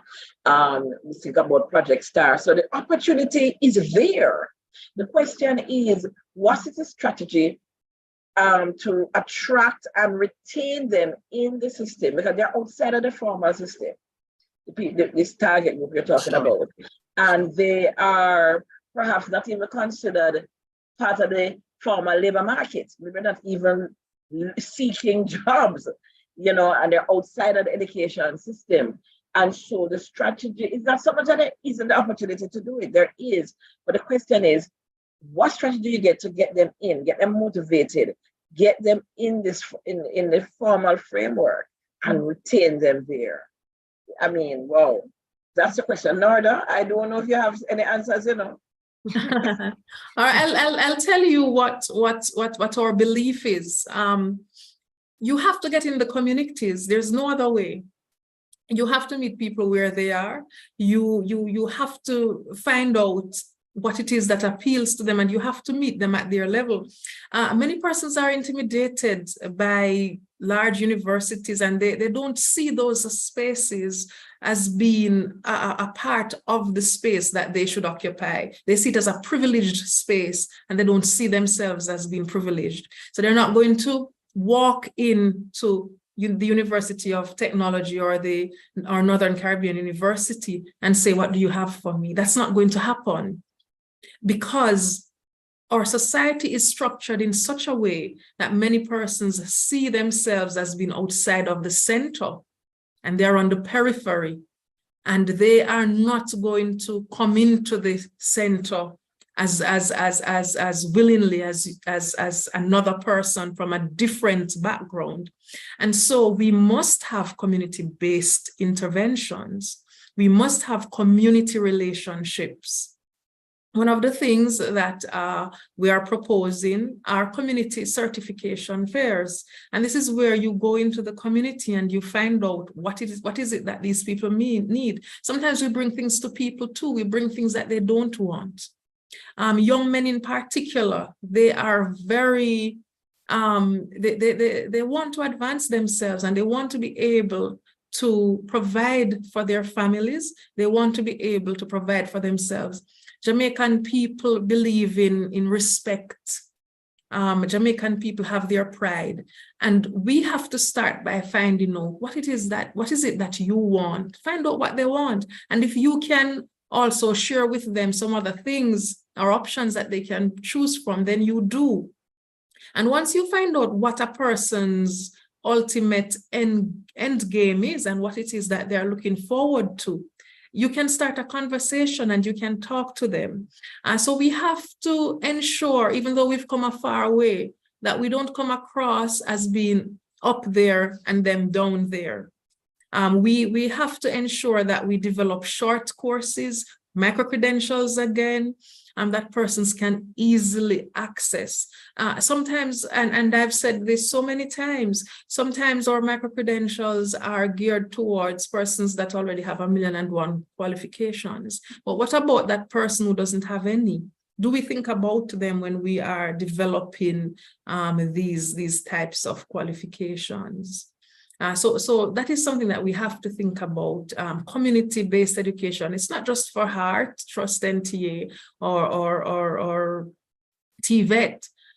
We must think about community-based programs, whether we consider ourselves to be traditional higher education institutions. We must adapt to the needs of our people and our time, because we'd be surprised to see the range of interest that the common man on the street, as we'd call him, has. Thank you so much. And, we've been talking about Jamaican context, but I know there are similar challenges being faced with our Caribbean brothers and sisters. And I want to just take a little time to acknowledge persons from across the CARICOM region who are with us in this virtual space. I see Mr. Marcelino Choco from the Ministry of Public Administration in Belize. Welcome, sir. I see Malaika Lyons Best from Trinidad and Tobago, as well as Wendy Hernandez. And I know there are others. So for those who are joining from other countries, do feel free to either raise your hand, place in the chat, any similarities that you're seeing with your own journey in relation to qualifications, frameworks, etc.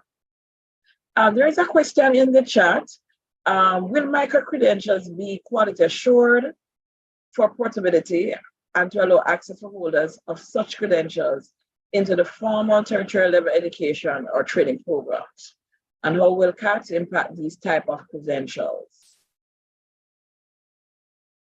Okay, so the idea is that micro-credentials should allow for access to formal programs. The idea is that micro-credentials, the reason standards are being established is so that micro-credentials can be quality assured.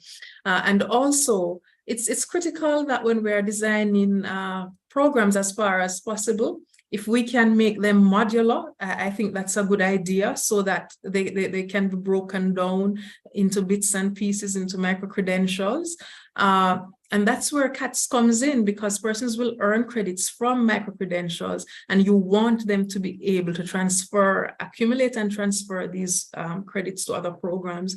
You want persons to be able to be provided with digital badges that they can display, digital badges that they can easily move from place to place, that are viewed internationally, so that they can be recognized and they can move ahead with their lives. So that's an excellent question, and thank you so much for that.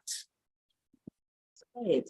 No, I saw that earlier Dr. Jeanette Bartley Bryan had her hand up from the University of Technology. So Dr. Bartley Bryan, would you like to weigh in here? Okay, it was about the earlier question to do with the persons, a lot of young men you see on the street. Yes. So can I go ahead and still comment on that? Yes, please do. Right. And I'm glad for the approach Dr. Hall took, Dr. Nordia, about the community-based training.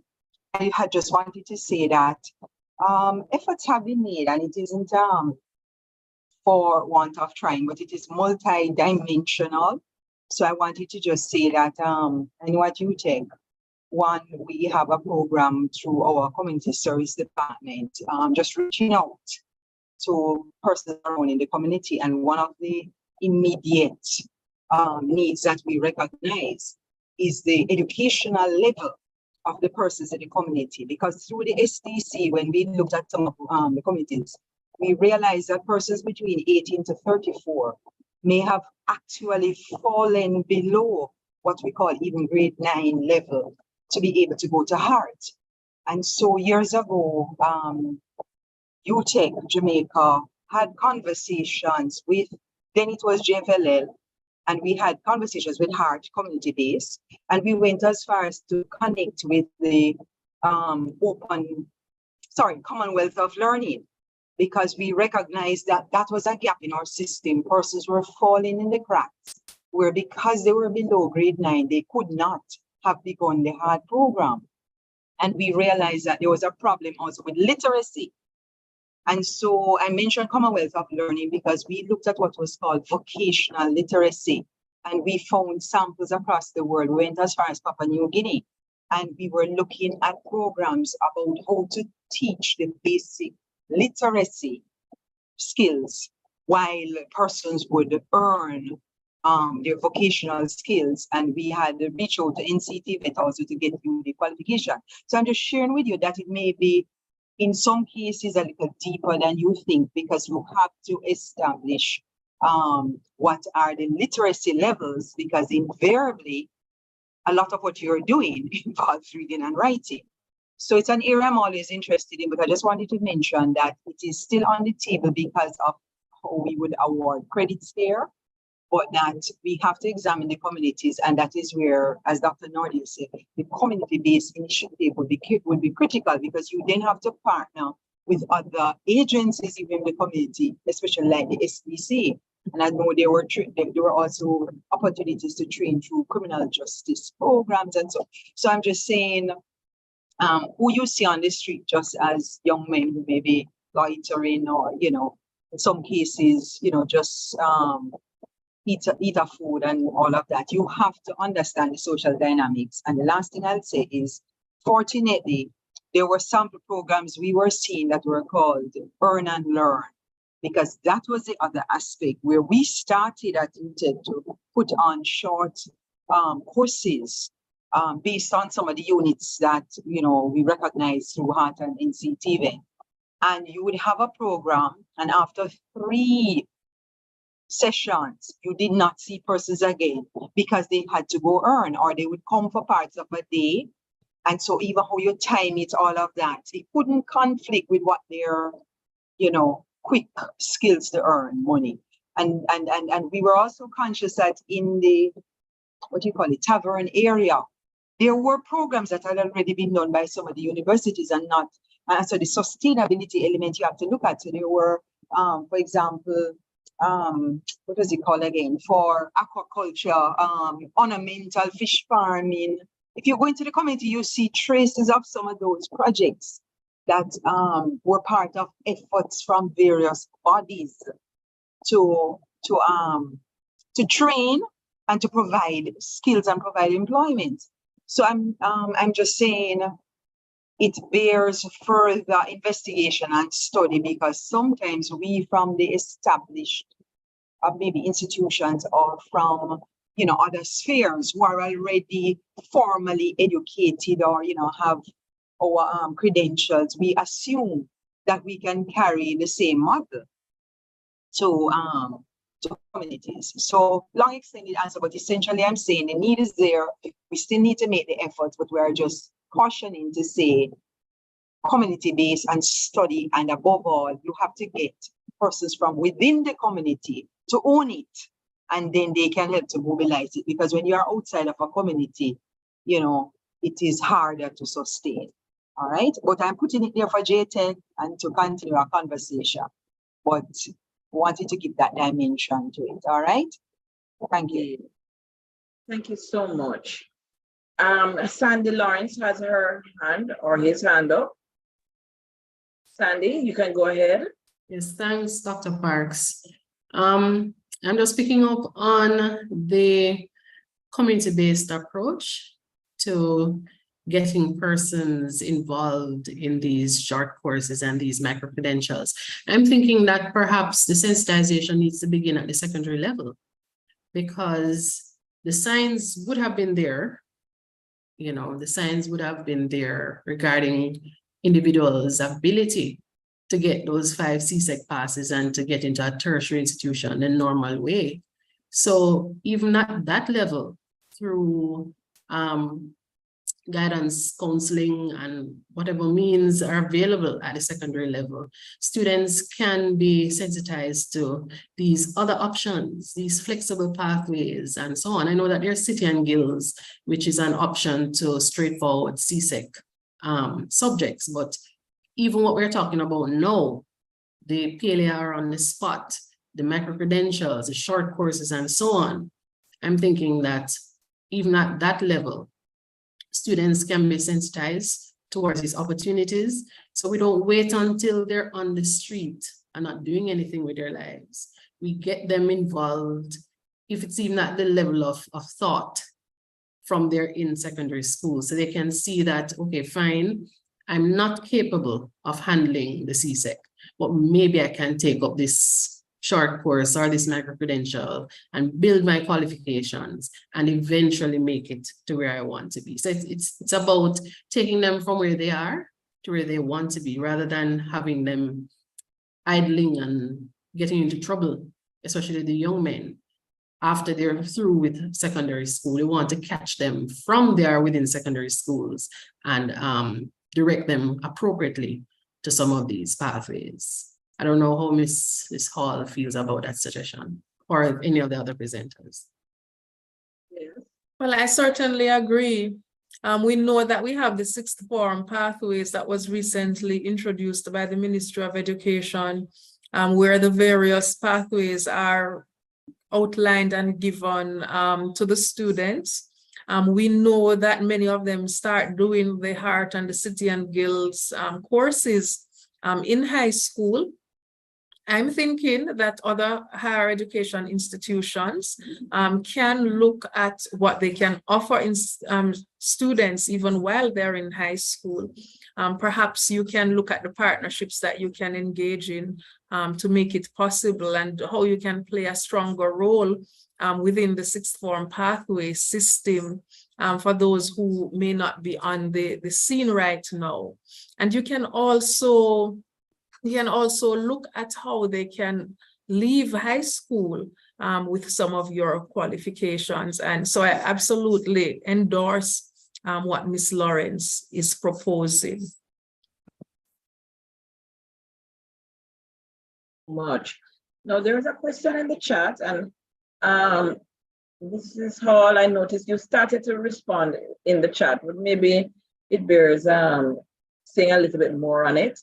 So the question was from Devon Case, and he is asking the question as it relates to breaking a course into modules for micro-credentials.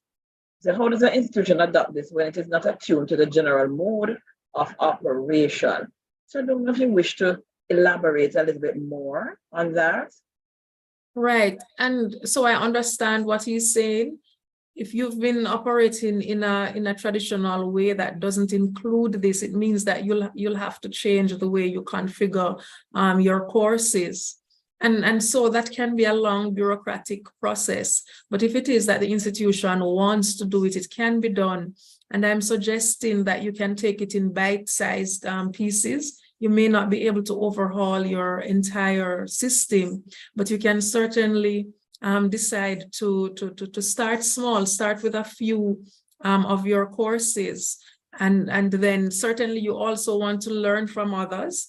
So you may want to, join a community of practice. You may want to find out from other institutions how they've been able to make the change or how they've been able to manage both systems. I think that's one way to go about it, but I do understand what he's saying. It's not easy to get up and change how you operate. I see a hand up, Earlmont Williams. Go right ahead. You should be able to unmute. Thank you so much. Hello. I hope you're hearing me. Thank you. We are hearing you. Okay, great. And good afternoon to you and to the members of the panel and to my other colleagues here. I put a question in the chat that I think you unintentionally overlooked. So I just wanted to raise it. And it's this: what's the role of the UCJ, perhaps in collaboration with JTEC, relative to the national CATs and the establishment of standards for the recognition of micro-credentials and short courses? Okay, I don't know if anybody from UCJ is on. But certainly UCJ is responsible for accreditation and they continue to play that role. Whenever we develop standards, we certainly do share them with UCJ. And so UCJ has reviewed our proposals and we continue to work together. They're aware of what it is that we propose. And one of the things that institutions have to be mindful of is the reality that UCJ was around before JTEC.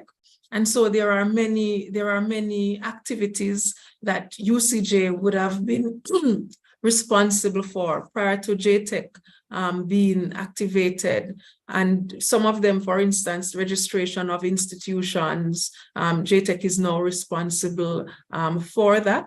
In terms of their work with accreditation, UCJ is responsible for that. And so we work together to ensure that the institutions maintain standards in terms of the placement of your qualifications and the framework and matters relating to the National Qualifications Framework of Jamaica, the Qualifications Registry of Jamaica, then that is JTEC's remit. But if anybody from UCJ is on and wants to add to what I've said, then they may do so, I'm sure. All right.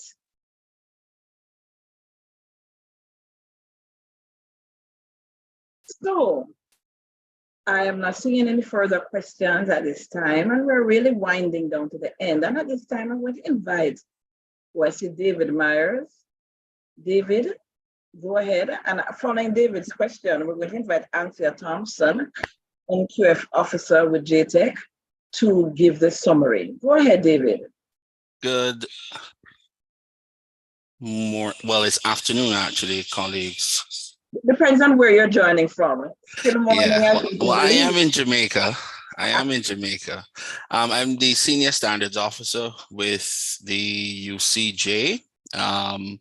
And just following on from what Mrs. Hall was speaking about, the UCJ and JTEC do have a very collaborative relationship, and we are working closely to continue to provide the service that our higher education institutions and training organizations and other training providers require going forward relating to the changes across the landscape in Jamaica. Certainly in regards to the gentleman's question about micro-credentials, the UCJ has been working towards the finalization and promotion of standards and guidelines for micro-credentials. These will be produced in short order. It took a collaborative approach. There was a committee in place, well-placed individuals, both locally, regionally, and internationally, who worked towards these standards and guidelines that will serve to provide some guidance and structure. Now, micro-credentials, we know it's a buzzword, but we've been doing it for a long time. We've been calling them continuing education courses. We've been calling them short courses. We've been calling them flexible modules. It's just we're trying to meet persons where they are now in terms of the multitude of institutions and organizations that are seeking to offer this flexible types of training to different individuals for different purposes and contexts, whether those come from traditional programs or whether they're created on demand or whether they're done in collaboration with other entities to solve a particular training need.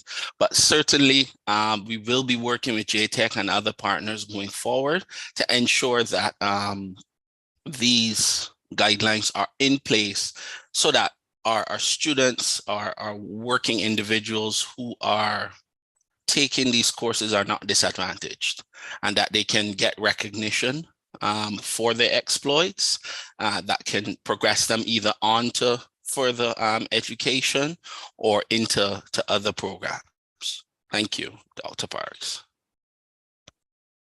You too.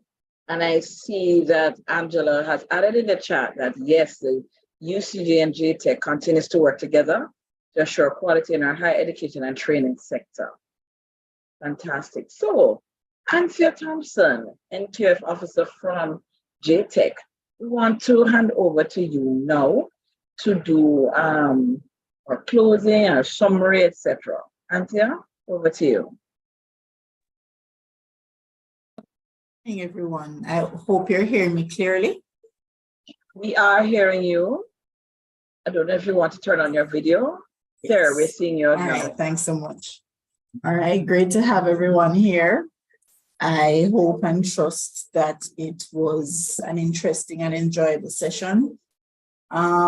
Just want to touch on basic points that were made by our presenters and just to summarize a bit for you. So Mrs. Norda Seymour Hall was our first presenter, and her delivery was focused on the guidelines developed by JTEC for the development of a credit accumulation and transfer system. And it was in the context of the National Qualifications Framework of Jamaica, it's the NQFJ. Of note, a CAT system should operate in an environment allowing for adherence to principles of transparency, access, mobility, and articulation. Learner-centeredness, flexibility, and opportunities for appeals are also areas of principles that are associated with the CATS system. The scope and purpose of credit accumulation and transfer system was shared, and the scope refers to all providers of post-secondary education in Jamaica, including professional bodies and organizations awarding qualifications for successful pursuits of learning programs and activities. All qualifications and part qualifications assessed and placed on the NQFJ and listed in the Qualifications Registry of Jamaica, regardless of learning modes, learning and delivery modes.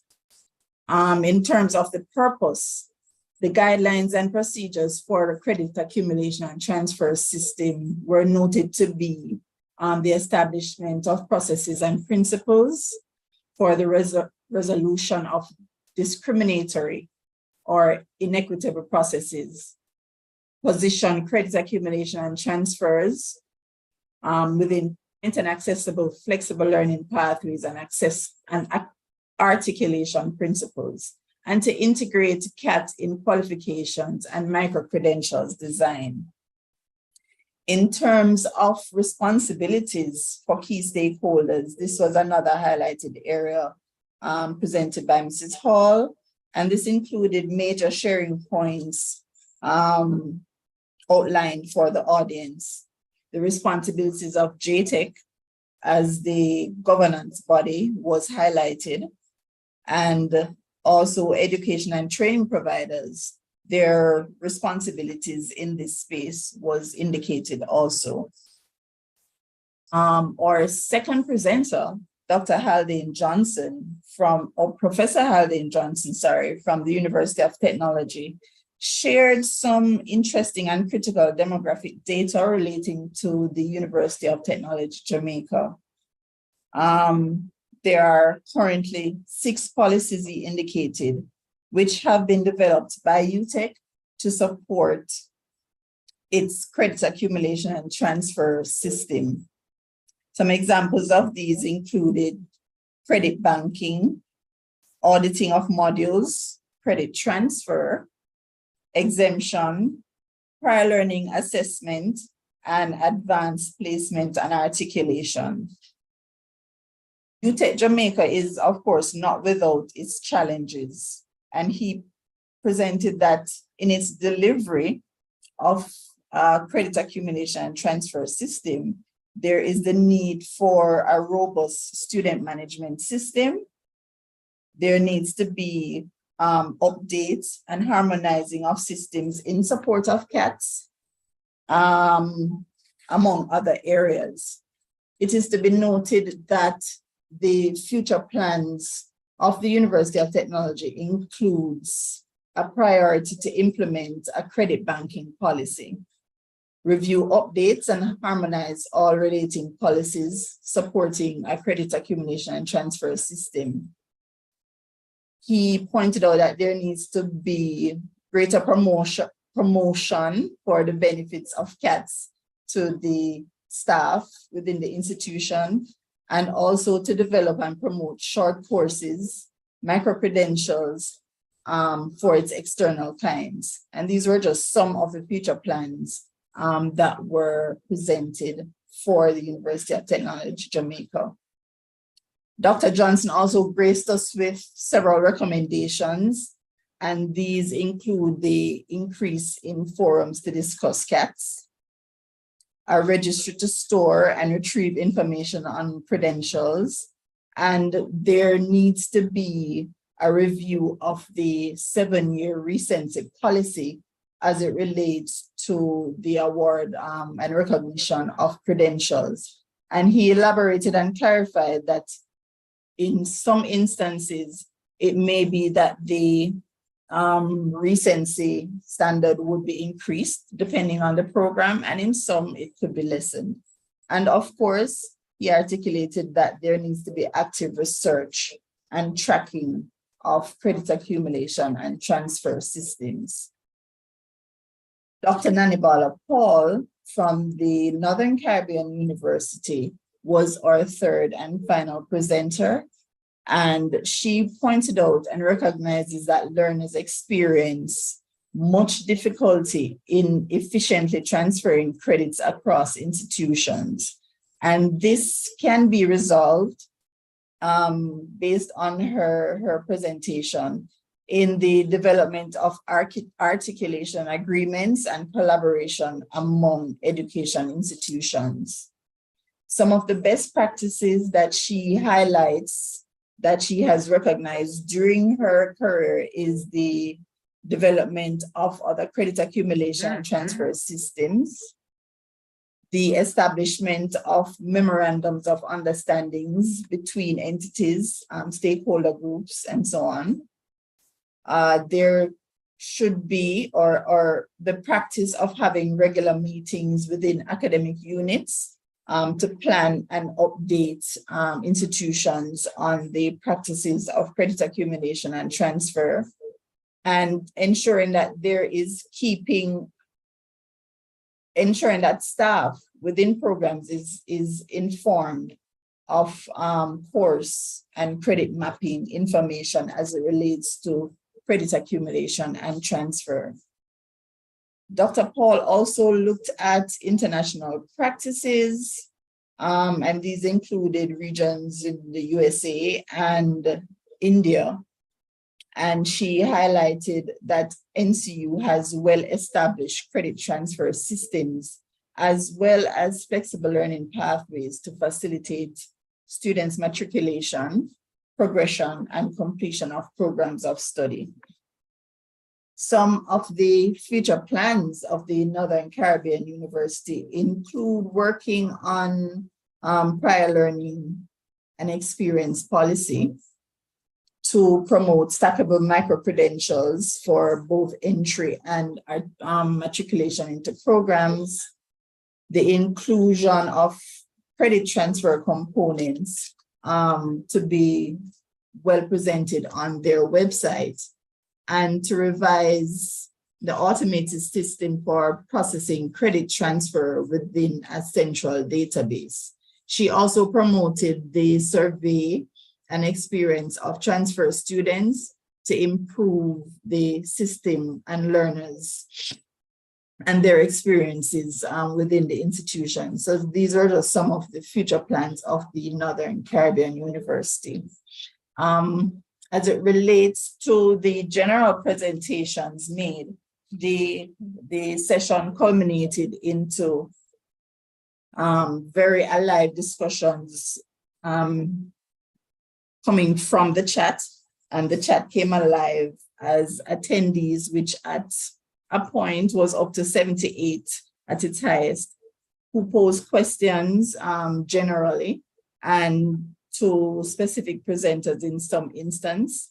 And these discussions and interactions serve to enrich general discussions of the session. I want to highlight that our participants were engaging and raise questions and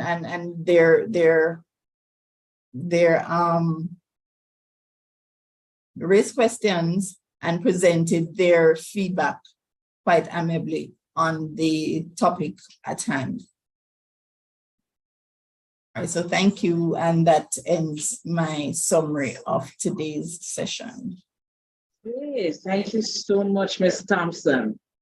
And I think it is for me then, really, to say thanks to all of you, to all the presenters, to JTEC for the opportunity to collaborate, and for all of you for logging in, and even for those who've been listening, because this is being recorded, and I know that some of you will be listening to this as a delayed recording. So we are just so happy to have you. Continue to follow the work that we do, not only here at CARICAD, but also at JTEC. You can easily find us via the World Wide Web. And I see all the thanks in the chat. I'm so happy that you found this webinar very insightful, useful. And we intend to hopefully continue that dialogue and to collaborate with JTEC in the future as we continue to build our tertiary education systems, not only in Jamaica, but across the Caribbean. Thanks to those who joined from around the region as well. We have so much to learn from each other as we continue to work towards one CARICOM. So, on behalf of all the stakeholders here, we want to say, have a good rest of the afternoon and all the best.